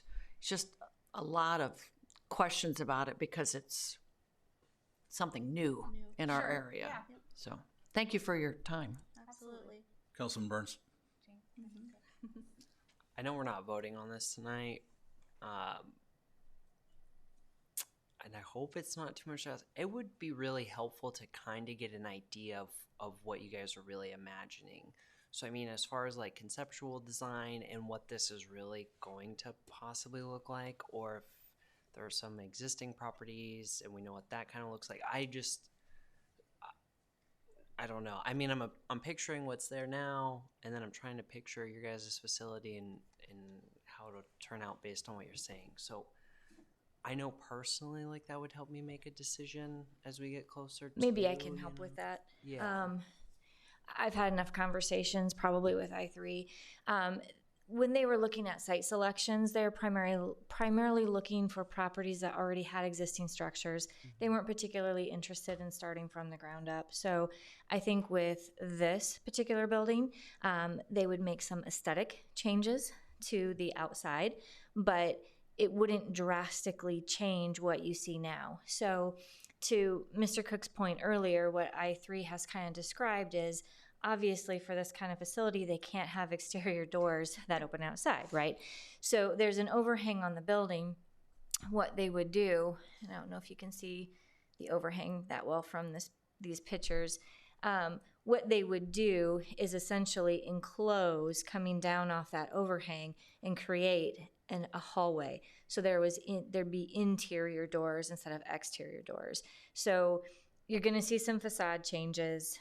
You wouldn't have exterior doors, but it's not as if they're going to demo the building and start over. You could probably picture it as a facelift per se. Obviously, the inside would probably change quite a bit just to meet their needs from a programming perspective, because in addition to the individual rooms, they're also going to have areas like a community area for programming, eating, schooling, things like that. But exterior, other than aesthetically, you're probably not going to see a ton of changes to the site itself. And there would have to be like a commercial kitchen. We have to meet all of the food prep regulations and all of those things. We actually have to employ specific food prep staff who have to go through specific training. So, those types of things will have to be done on the inside, and making sure that we have the right spaces allocated to that. To your request specifically, because you don't vote tonight, that's 2 weeks from now, do we have the opportunity to submit additional information? Yes. Okay. Because I can take that request back to the team. I personally couldn't produce anything of any caliber that's not, a stick figure. But I can see if we might be able to get even some really basic conceptual drawings on paper for you. Okay. Councilman Cook. Thank you. This type of facility is probably needed in every city, state, everywhere. And Bree, our city attorney, answered one of the questions I was going to bring up when Councilmember Welch brought up, are there facilities? We do have facilities. We do have facilities for adolescents and adults and different types of care.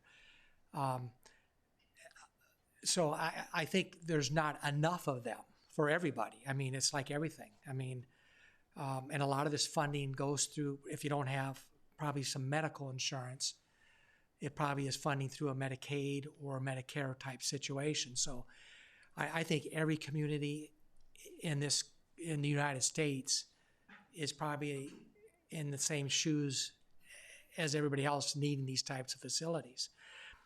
Part of my concern is we need this facility, but it's hard because, like Councilmember Burns, I can't picture this here. I can't see this here with having rooms and a kitchen, and we're going to have therapy here, and we're going to have TV here, and we're going to have this here, and we're going to kick this wall out and dig footings and build a 5 foot hallway down, which has to. I can't see how that all flows in what you're trying to do. And I'm not saying that to be disrespectful. No, I just can't picture that. I can't see that. One of the frustrating things for me is we tried at the bowling alley, and I believe that was denied at the Planning Commission. It did not come to the City Council. I believe that is true. And then we picked another property almost in this, you're only about 3-4 blocks away. Probably with the same zoning, and coming back trying to do, rezone this property.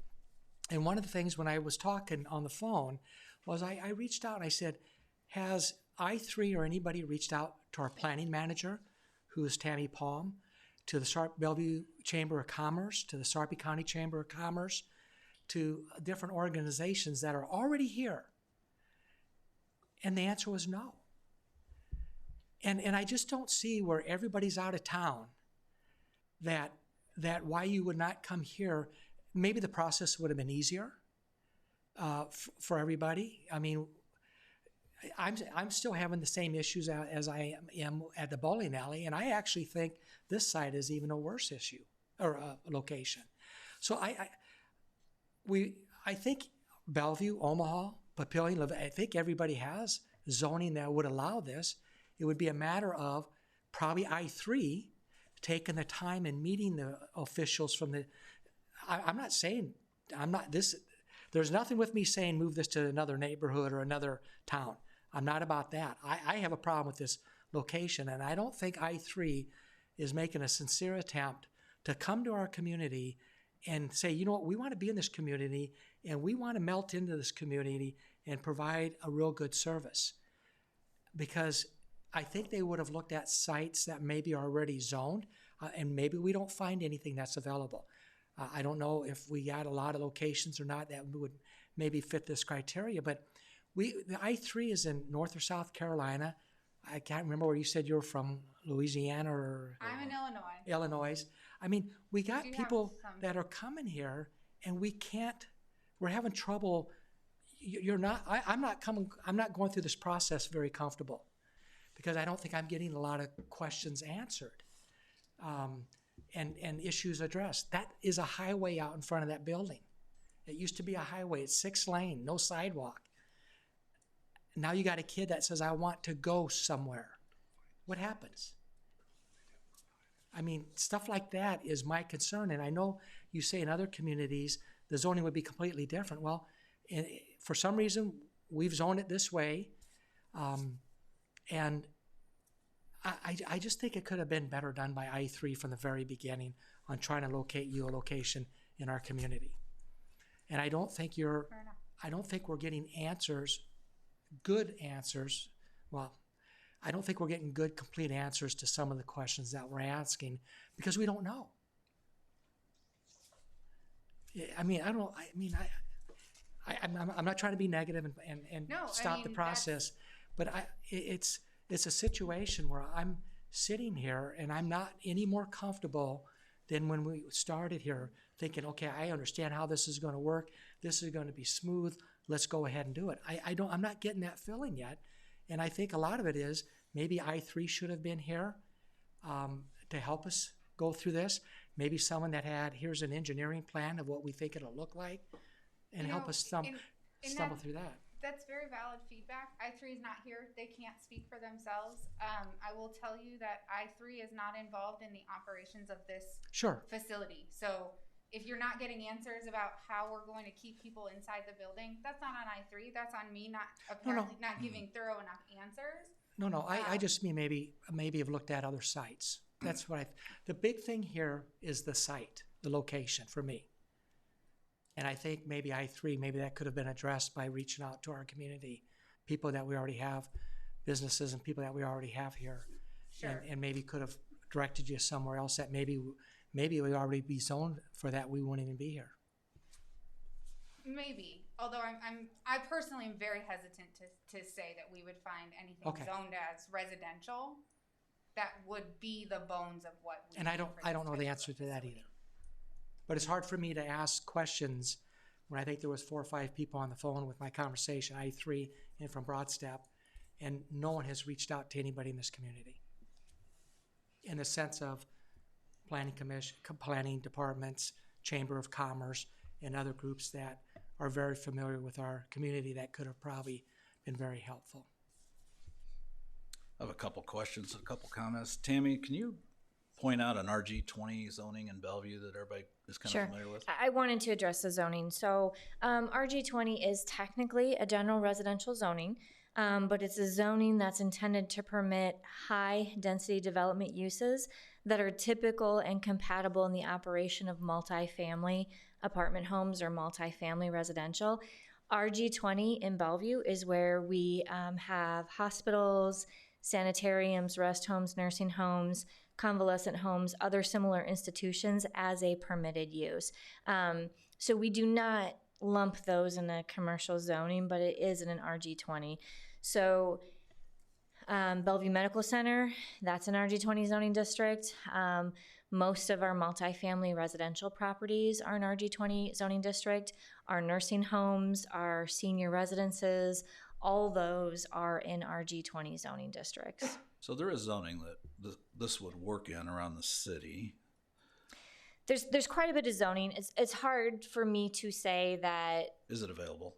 That's Right, the it's hard for problem me to today. say if it's available, and since I'm not I3, I'm sure they have very specific criteria that they're looking for based on market analysis, based on need. So, but yes, that's something where, they could reach out to the city, to the chamber, and start that conversation about what may already be potentially zoned that's available, or that would be more appropriate.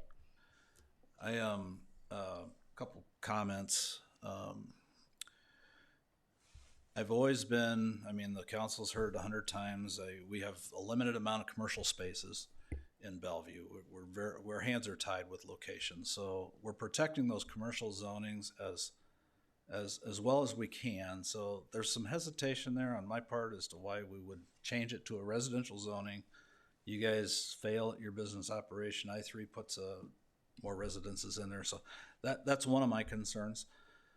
The council probably doesn't know this yet, but across the street, the developer brought in 2 weeks ago a plan of putting 9 commercial pads in there. So we're getting that interest in Fort Crook Road. That's the direction we always ended up seeing we're going. So I just want to bring that to your attention. And he's the owner of the property now, so I think that's, he's trying to get that done. I think I3 to do this properly, and I think we asked them, I'll verify this with Jim, I don't know why they didn't put an RFP out for let us and the chamber help them find 5, 6, 10 locations around town, let people bid on it. Because then we could hone in on what would work. I think you guys are spinning your wheels a lot here, and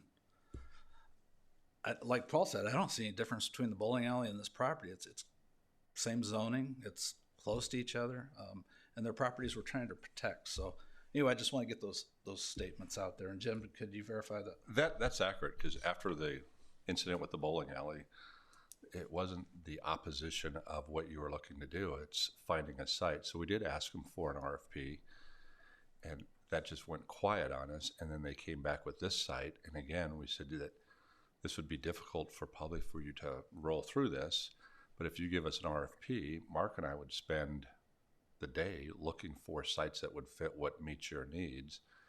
And I3 just came back and said that ship's already sailed, so they were already too engaged with this property. But we would offer that again, that if, depending on what the criteria is, if you think about when you started with the bowling alley and then you go to the hotel, they're 2 totally different structures. There's no parallelism. So we're just trying to get that rounded down of what are you looking to do? So what's your criteria? Where do you want to be at? What are your needs for a building? And then we'll go to work to see if there's something available in our community. I can't tell you if it's there or not, but I think we never got that crack. Did we? So that offer's still open. Whether it's us or the chamber, we'd spend that time to help find that if it's there. Okay. We know the need is there. It's there all across the country, the world. I know it as well as anybody else. I know people that are suffering from mental illness, and it's a real need. It's just let's get it in the right place. We haven't voted yet. We'll vote in a couple of weeks, but I just think there's a better way of doing what you're doing. As far as can I add, Mr. Mayor? Councilwoman. And it just feels like you guys are way invested in this and very passionate about it. And it feels like the developer owner is kind of like, go find something. And especially when this being a brand new type of thing, I think it would have been better for the developer to do a lot of the PR work, because typically we're not talking to the tenants, which is what you guys are going to be. We're talking to the developer and the owner. And with this, again, being a new item and concerns, I very much appreciate what you guys want to do. And as the mayor said, it's something that is definitely needed, but it feels like you're way more invested and the developer is kind of not. And I don't want them to not be invested, but we'd like to hear more from them. And we've got people that can help them out to make their life easier versus them looking for the property, say, hey, this is what we need, this is what we want, help us find it. And there may be something out there that is way better than what you can ever see on that. So I, again, appreciate your passion, what you guys want to accomplish. I think there's a huge need, but it feels like the cart is way ahead of that horse, and that horse needs to get out and lead the race. Yeah, it just feels like you're just trying like I3 is trying to put a square peg in a round hole. It's just stop it. Just find a round hole. So, or a square hole, whatever you have. Yeah. I appreciate that feedback. Obviously, they're not here. I think we have a very different experience of working with them in how closely we have worked with them. So we don't necessarily feel like they're less invested than we are, but I understand the perspective. I also think that, you know, for us as what will be the operators, myself and Issa will be, you know, the leads here. We do see this property. I can't comment on the bowling alley in terms of what the I wasn't here for that. Though I do know it's still empty. I do know it hasn't gotten use, and someone did try, and it hasn't come to fruition. But this particular facility, I actually personally, as a provider, as a clinician, really like this space because it is very compact in terms of everything, you know, being close together. You have easy access everywhere. And so I know it feels from a zoning and a planning and city integration standpoint, it feels like it might be a bit of a square peg in a round hole. From a clinician and an operator, a building like this is actually really wonderful in the way it keeps everything really close together, but has the right spacing and the right kind of facility needs, obviously with some upgrades to the regulatory requirements. But so I think that's part of, you know, maybe where some of the disconnect is in what, as a provider, we see in the value of a building that's like this one, that already kind of built out into some of that structure that you need. Even though I recognize, you know, from the city side, zoning and planning and all of those things might not seem like they fit so well.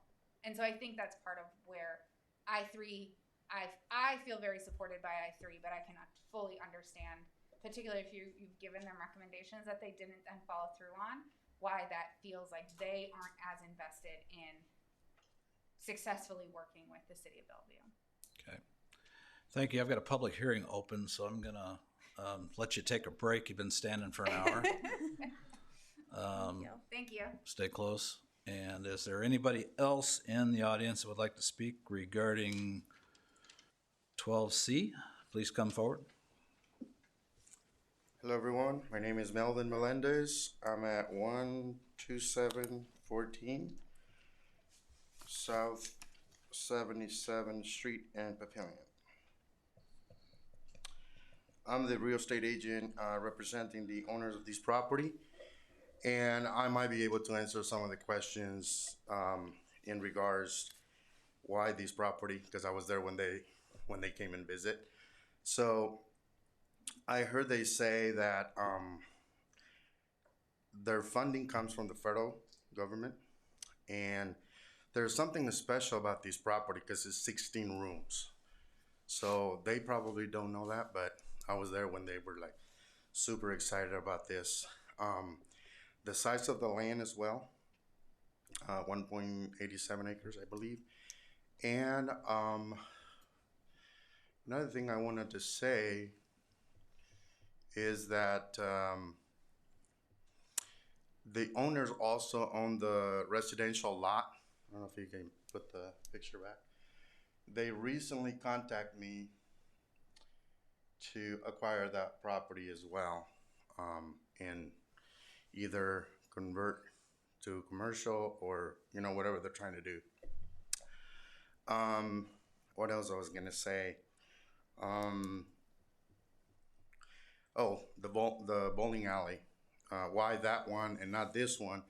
Because this one was not for sale at the time they were looking. So this property didn't last too too long in the market before they jump on it. So that's pretty much what I have to say. Okay, thank you. Thank you. Yep. Anyone else wanting to speak? Please come forward.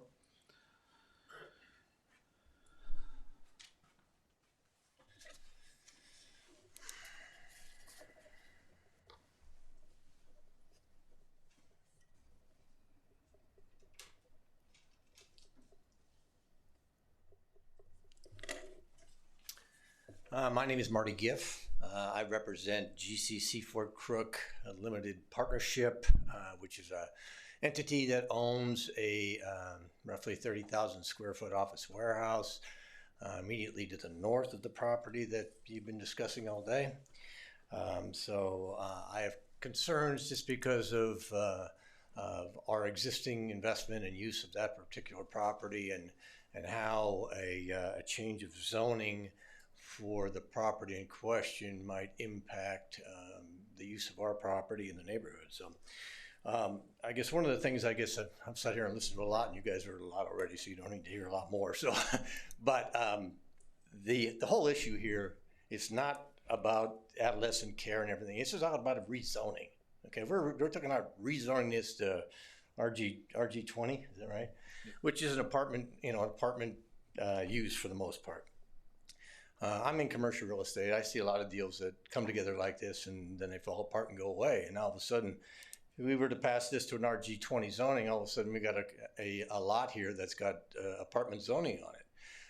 Myself, I'm concerned about that zoning. I'm sympathetic to their cause, and that's nothing to do with my being here, but it's the rezoning and what could possibly happen if this were to fall apart, or even if this were to come together. And how that is compatible with the property that we have next door. So again, I'm a part owner and a manager of that property. Now we have, roughly 30,000 square feet. You can see in the aerial that the south side of that building is the entire overhead door, trucking bays and everything that feed all the 11 bays in that building. There are overhead doors with docks, and there's drive-in doors, and there's majority of them are dock-high doors, which are there to accommodate semi-trucks. So we have semis that are coming in here every day, and they come, and we have tenants in here we have a bakery that operates basically all night long. They're cooking, they're doing their work at they start at 2 o'clock in the morning, so they can have fresh produce products for customers in the morning. So there's activity around the clock in this building, and there's vehicles coming and going, and I'm concerned with, if we were to have a zoning change to RG20, I don't like the idea. I don't think it's a safe idea to have what could possibly be a residential use back there. There could be kids back there. Kids are going to run around. They're going to climb up and down the hills. They're going to ride their bikes. They're going to ride their skateboards. They're going to do whatever they're going to do.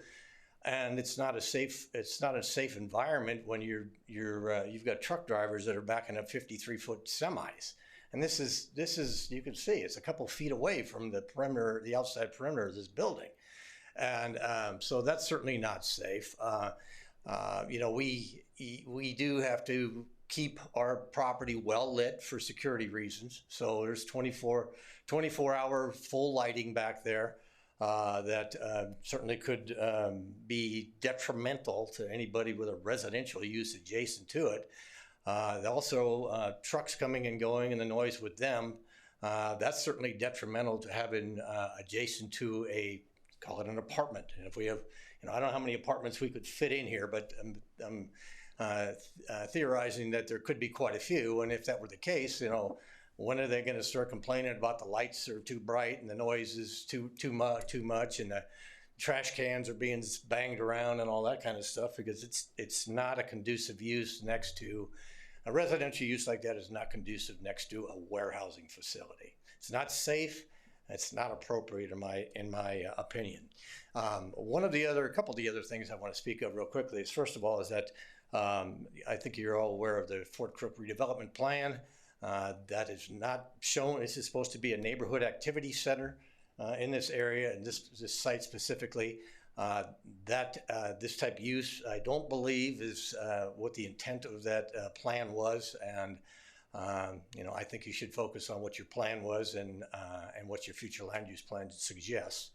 And then another major issue that was brought up is the 6-lane road, but it's more than a 6-lane road in that is there's a raised median there, and there's only 2 driveways right now to this particular property, and the only way to get into it is going northbound.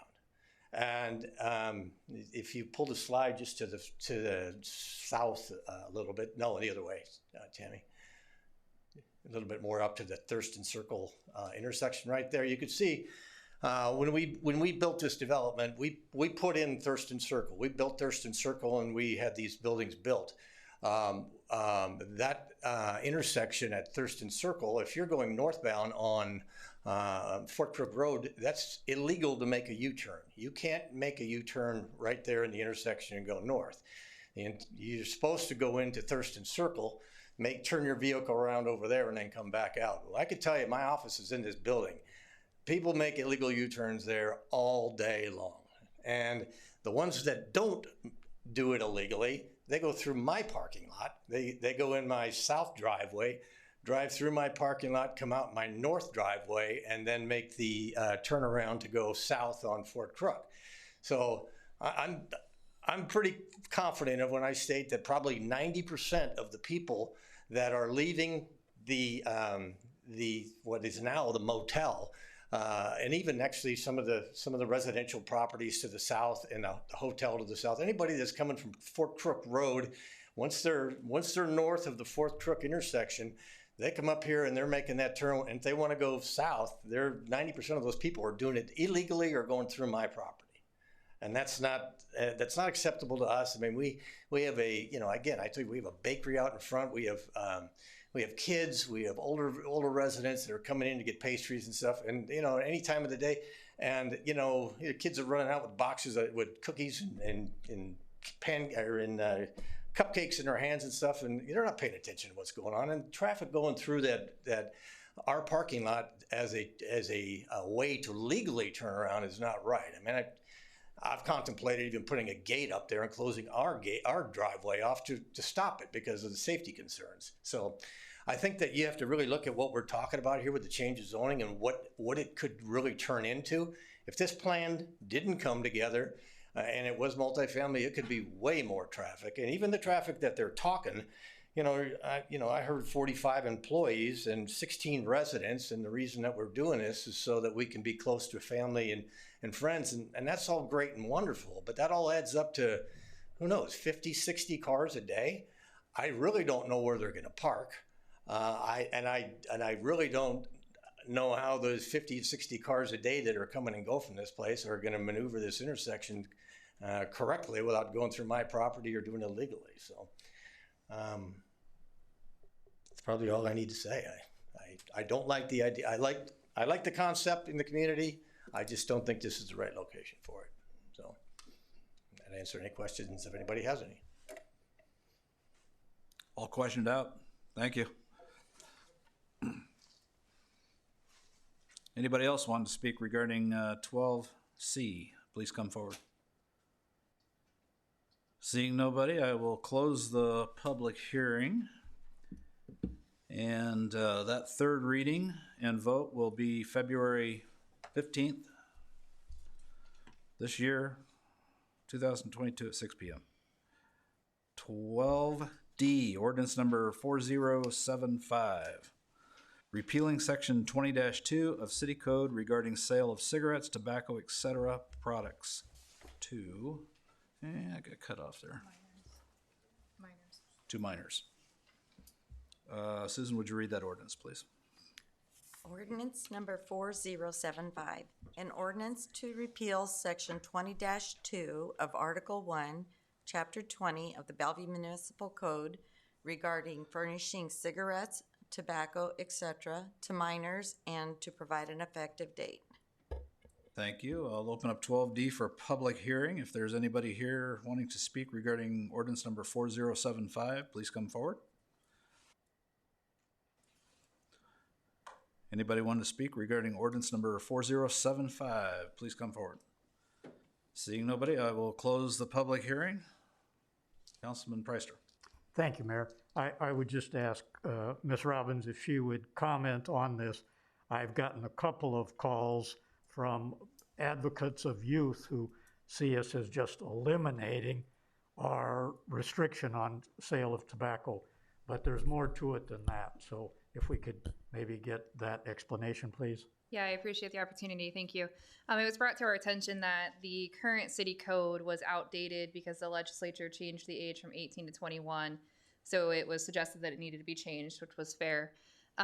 Looking at it, though, there's a state statute, 28-1419, that already talks about the sale of those items to minors. I talked to Chief Clary and then Annie Matthews in the legal department, some as well. Typically, if youth are cited for this, it's going to be under a state statute because it already outlines everything that's prohibited. So there was really no use in having a city code that potentially needed to be amended every time the state statute was amended, because we're just not citing under it because we already have other citable offenses under state statute. So they will still be enforcing it if there's complaints, if there's the violations, the citation would just be under state statute. Thank you. And the state statute has already been enhanced to the age of 21. So that's already done. Law enforcement is aware of it. They're citing under the state. So it just adds a little less writing in our city code, and we still have the restriction and the age enhancement, which a constituent brought up, or a resident brought up even in the council meetings a few weeks ago. So it's good follow-up. I think it's responsive to the public concern, to changing laws, and still being effective. Thank you. Okay, thank you. Ordinance number 4075, public hearing is closed. The third reading and vote will be February 15th, 2022 here at the council chambers. Item 13, ordinances for introduction, first reading. We have none this evening. Item 14, public hearing on matters other than ordinances. 14A, request for conditional use permit for Lot 3 LGB Properties, Replat 1, for the purpose of an Alzheimer's dementia care home. Applicant AMZ Investments LLC, general location 13510 South 36th Street. And I will open item 14A up for public hearing. Can I quickly? Bree? I just wanted to state the applicant was here and spoke on 12A. I think she might have maybe been confused about the public hearing since this is all going to come back for the vote on that item. So I think we should still hold a public hearing in case anybody wants to speak on it tonight. I think there's a recommendation. Mr. Cook is going to try, make a motion to continue this until February 15th. And at that time, I guess I would request a motion from council to open it up for public hearing for her to speak as well, since she did leave earlier. Okay. So I will open up the public hearing for 14A. If there's anybody here wanting to speak regarding 14A, please come forward. Anybody wanting to speak regarding 14A? Seeing nobody, I will close the public hearing. Councilman Cook. Thank you, Mayor. I'm going to make a motion that we table the vote until February 15th, 2022 meeting. I'll second that. And then I'd like to make a quick comment what Bree stated is correct. We also got a letter from, I'll just leave it at that. We'll just continue it to that day. Thank you. Okay, we have a motion by close public hearing. Motion by Cook, second by Welch to table item 14A to February 15th, 2022 meeting. Any comments or questions? Councilman Preister. Thank you, Mayor. And the continuation would include a public hearing, reopening the public hearing. I guess we could do it at that time, but it makes it clearer and it's on the agenda that way. I don't know if we can make that motion tonight. I think the motion tonight just has to be to table. But my recommendation would be that at the next hearing, there is a motion to reopen it for public hearing to allow anybody to speak at that time. And I think that's the intention and likely what we'll do then. Thank you. Also, I would add, this item goes hand in hand with the rezoning request. I don't think it was ever the intent to vote on this item tonight because the CUP can't happen without the change of zone. It was just the intent to hold the public hearings at the same time since they involve the same issue. Okay, motion by Cook, seconded by Welch. Any comments or questions? Please vote.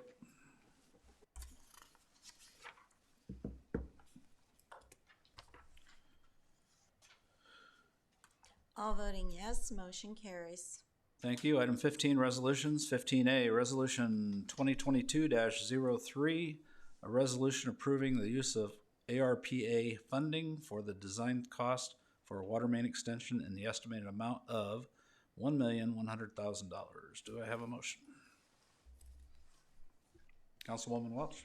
Thank you, Mr. Mayor. I'll make a motion that we approve resolution 2022-03. Second.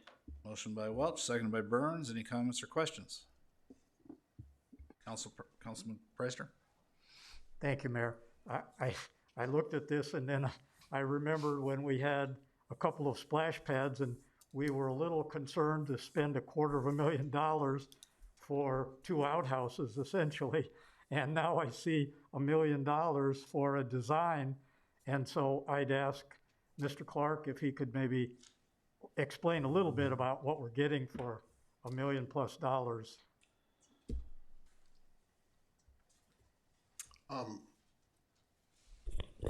Whenever a water main is built by the Metropolitan Utilities District extended, it's called a pioneer main.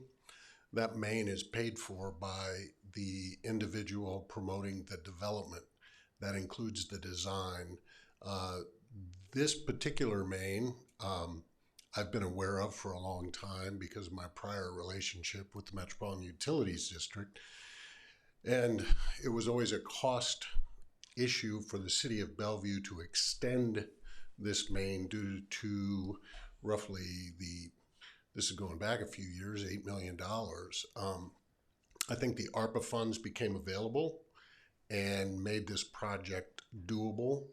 I believe in my communications with Mr. Albert and Mr. Risto, there is significant interest in that area developing. So this $1 million in design cost will also be rolled into probably about $8 million worth of pipeline construction. It will take place at the same time that the South Sarpy wastewater line is built. So we will, I guess, most efficiently use all our resources at the same time to get this area developed rapidly. That $8 million of investment by the city with the use of the ARPA funds will be returned to the citizens and to the city of Bellevue as development occurs, because every development will have to pay the city or /MUD to hook up to that water line. So this was really an investment for the citizens of Bellevue, and this ARPA money will help develop an area of Bellevue that has been waiting to develop for many years. And from my perspective, from both working for MUD and now working for the city, I think this is a very good investment for the citizens of Bellevue. I'm sorry, I talked a lot more than I thought I would, but when I started, I couldn't stop. It's okay. Well, and you sat there through so many other people talking all night. I'm glad you got a chance to stand up and say something. Exactly. And that was a good answer. And I appreciate the leveraging, because we're using the ARPA funds to do something that's beneficial to the whole city and even the county. So it's a good use of the money. It's just when you see design, people don't necessarily understand that. And as a council member, when I get calls, then I like people to have full information, and I can refer them to your comments here in the meeting in addition. So correct. And design costs have always been shocking to me. Even when I was working for the Metropolitan Utilities District, design cost is expensive. But if you don't do it right the first time, you'll design it twice. And that's more painful than the first time. Yes. Measure twice, cut once. Yes, yes. The old adage. Okay, thank you very much. Just one thing I would ask. These ARPA funds I think we've been leveraging well. We're doing a good job with them. I think it would be helpful so when we council members get requests or information from people, we're a little better prepared if we can have some briefings or some information in advance and kind of see where we're going, how much we have left, what we're looking at, and maybe have some input a little earlier in the process. So that would be helpful for me at least. And I apologize that for some reason I thought we had talked earlier about the qualifications of what the ARPA dollars could go to. But as we go to the next round, as Mr. Clark just mentioned, for the balance of this project, we'll get you briefed up on that. So I apologize. Okay. I thought somewhere along the line I thought we did that, but and no apologies needed. But we did have a public hearing. There was some information, but the process is larger. We've got millions more, 4 million, and then another 4 million. So I think it would be helpful for us to be more informed so we can help inform the public. Would you like our money man to come forward? He just walked in. And he may need to speak too. But we will dial him up though. So when we'll get some 3-on-3s with you in the near future. We can do 3-on-3 or maybe, because it's just briefing, just information. We're not making any policy decisions. Could even be Zoom and some updates and briefings I think would be helpful for us. We'll take care. Thank you. Okay. Thank you. So motion by Welch, seconded by Burns. Please vote.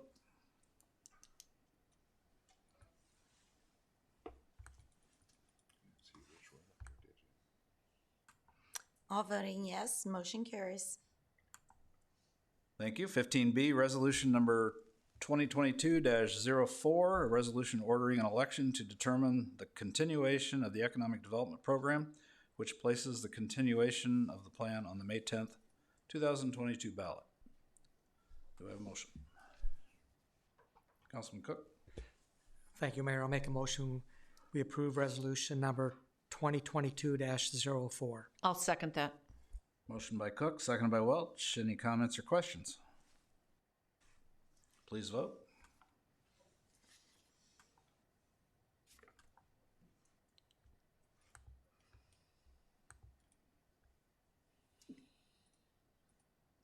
All voting yes, motion carries. Thank you. Item 15C, resolution number 2022-05, a resolution approving and authorizing the mayor to sign the CRRSSA Fund Purchase Agreement with the Nebraska Department of Transportation for the 2022 Major Road Resurfacing Project in amount of $360,233. Councilman Cook. Thank you, Mayor. I'll make a motion. We table this to February 15th, 2022. I'll second that. Motion by Cook, seconded by Welch to table to the February 15th, 22 meeting. Any comments or questions? Please vote.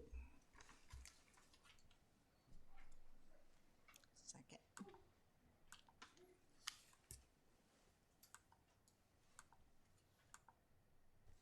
There it should come.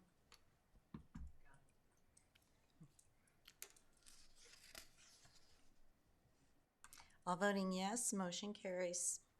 Thank you. Item 16, current business. 16A, approve and authorize the mayor to sign a memorandum of understanding with the MUD for water main extension design services project in an amount not to exceed $1,100,000, funded with ARPA funds. Community Development Director, Mr. Shinn, need a motion. Councilman Stinson. Make a motion, we approve 16A. Second. Motion by Stinson, second by Burns. Any comments or questions? Can I quickly? Yep. I just wanted to state, just so it's clear, this isn't an additional 1.1 million. It's the same 1.1 million. The prior resolution was just authorizing the use of ARPA funding. I just wanted that clear that this isn't an additional 1.1. We had to get the money, now we're spending. Yes. Comments or questions? Okay, motion by Stinson, second by Burns. Please vote.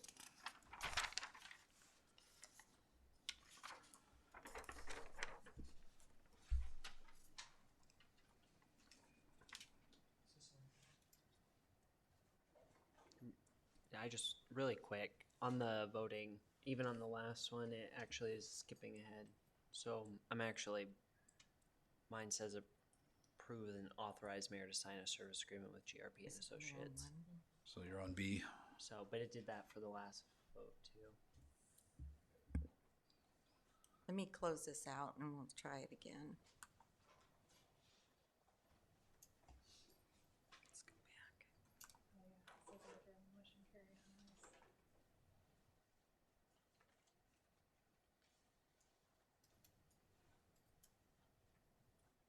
Action. It's not gonna let me, is it? Do I do that manually, Susan? Yeah, well, let's just do it manually, because I think it's gonna mess up the next one too. So we'll go, Councilman Stinson, Yes. Councilman Cook, Yes.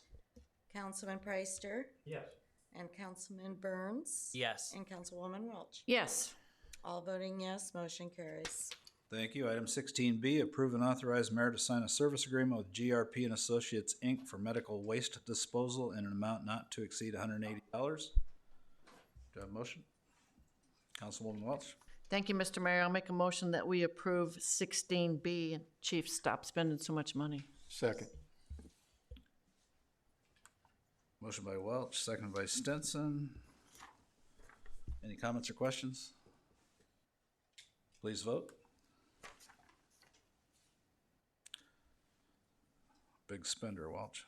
I'm telling you. He's not even listening to us. Looks like it locked up on me. It's spinning on mine. Is it spinning on yours? We'll do this one manual too. Councilman Stinson. Yes. Councilman Cook. Yes. Councilman Preister. Yes. Councilman Burns. Yes. And Councilwoman Welch. Yes. All voting yes, motion carries. Thank you. 16C, approve and authorize the mayor to sign an agreement with Omaha Public Power District for OPPD's facilities relocation with the 36th Street widening project, Blind to Sheridan. Mapper reference number 50615 CN2276. An amount not to exceed $599,029.07. Do I have a motion? I'll try one more time. Councilman Stinson. Make a motion, we approve 16C. Second. Motion by Stinson, seconded by Burns. Comments or questions? Please vote. We're gonna do this one manual too, because it's still spinning on here. Stinson. Yes. Cook. Yes. Preister. Yes. Burns. Yes. And Welch. Yes. All voting yes, motion carries. Thank you. Item 17 is administration reports. Comments must be limited to items on the current reports. Monthly reports are given to the council at the first meeting each month. December and January reports are attached to the council packet. Any questions? Councilman Preister. Thank you, Mayor. Two of the items dealt with housing and our food pantry and some briefings. Any updates on how the food pantry is doing, and also affordable housing? I think that was one of the other ones. Can you give us any updates? Yes, so the food pantry, there's kind of two, I'm sorry. Food pantry is two process.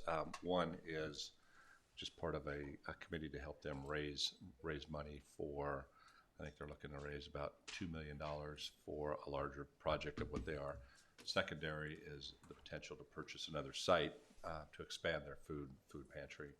So we're kind of working with them in two phases. One is to raise the money. As you recall, we did approve CDBG for them 3 meetings ago. That's part of, they're going to use that for part of their relocation. So we're working on that relocation package as well as raising money. I think Councilman Burns sits on that same committee. So it'll be a big ask coming to the community, but it'll be a good ask. So, and then the housing, I think it's in the preliminary plans. Mark, we had, I'm trying to recall what our meeting was on the housing task force. I'm drawing a big blank tonight, and I apologize. Specifically to Carolyn? Yes.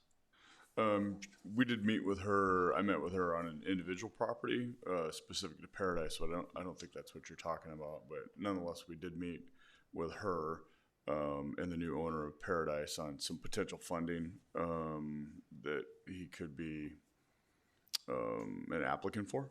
And then she has her task force meeting that she has quarterly or monthly, and we participated on a regular basis.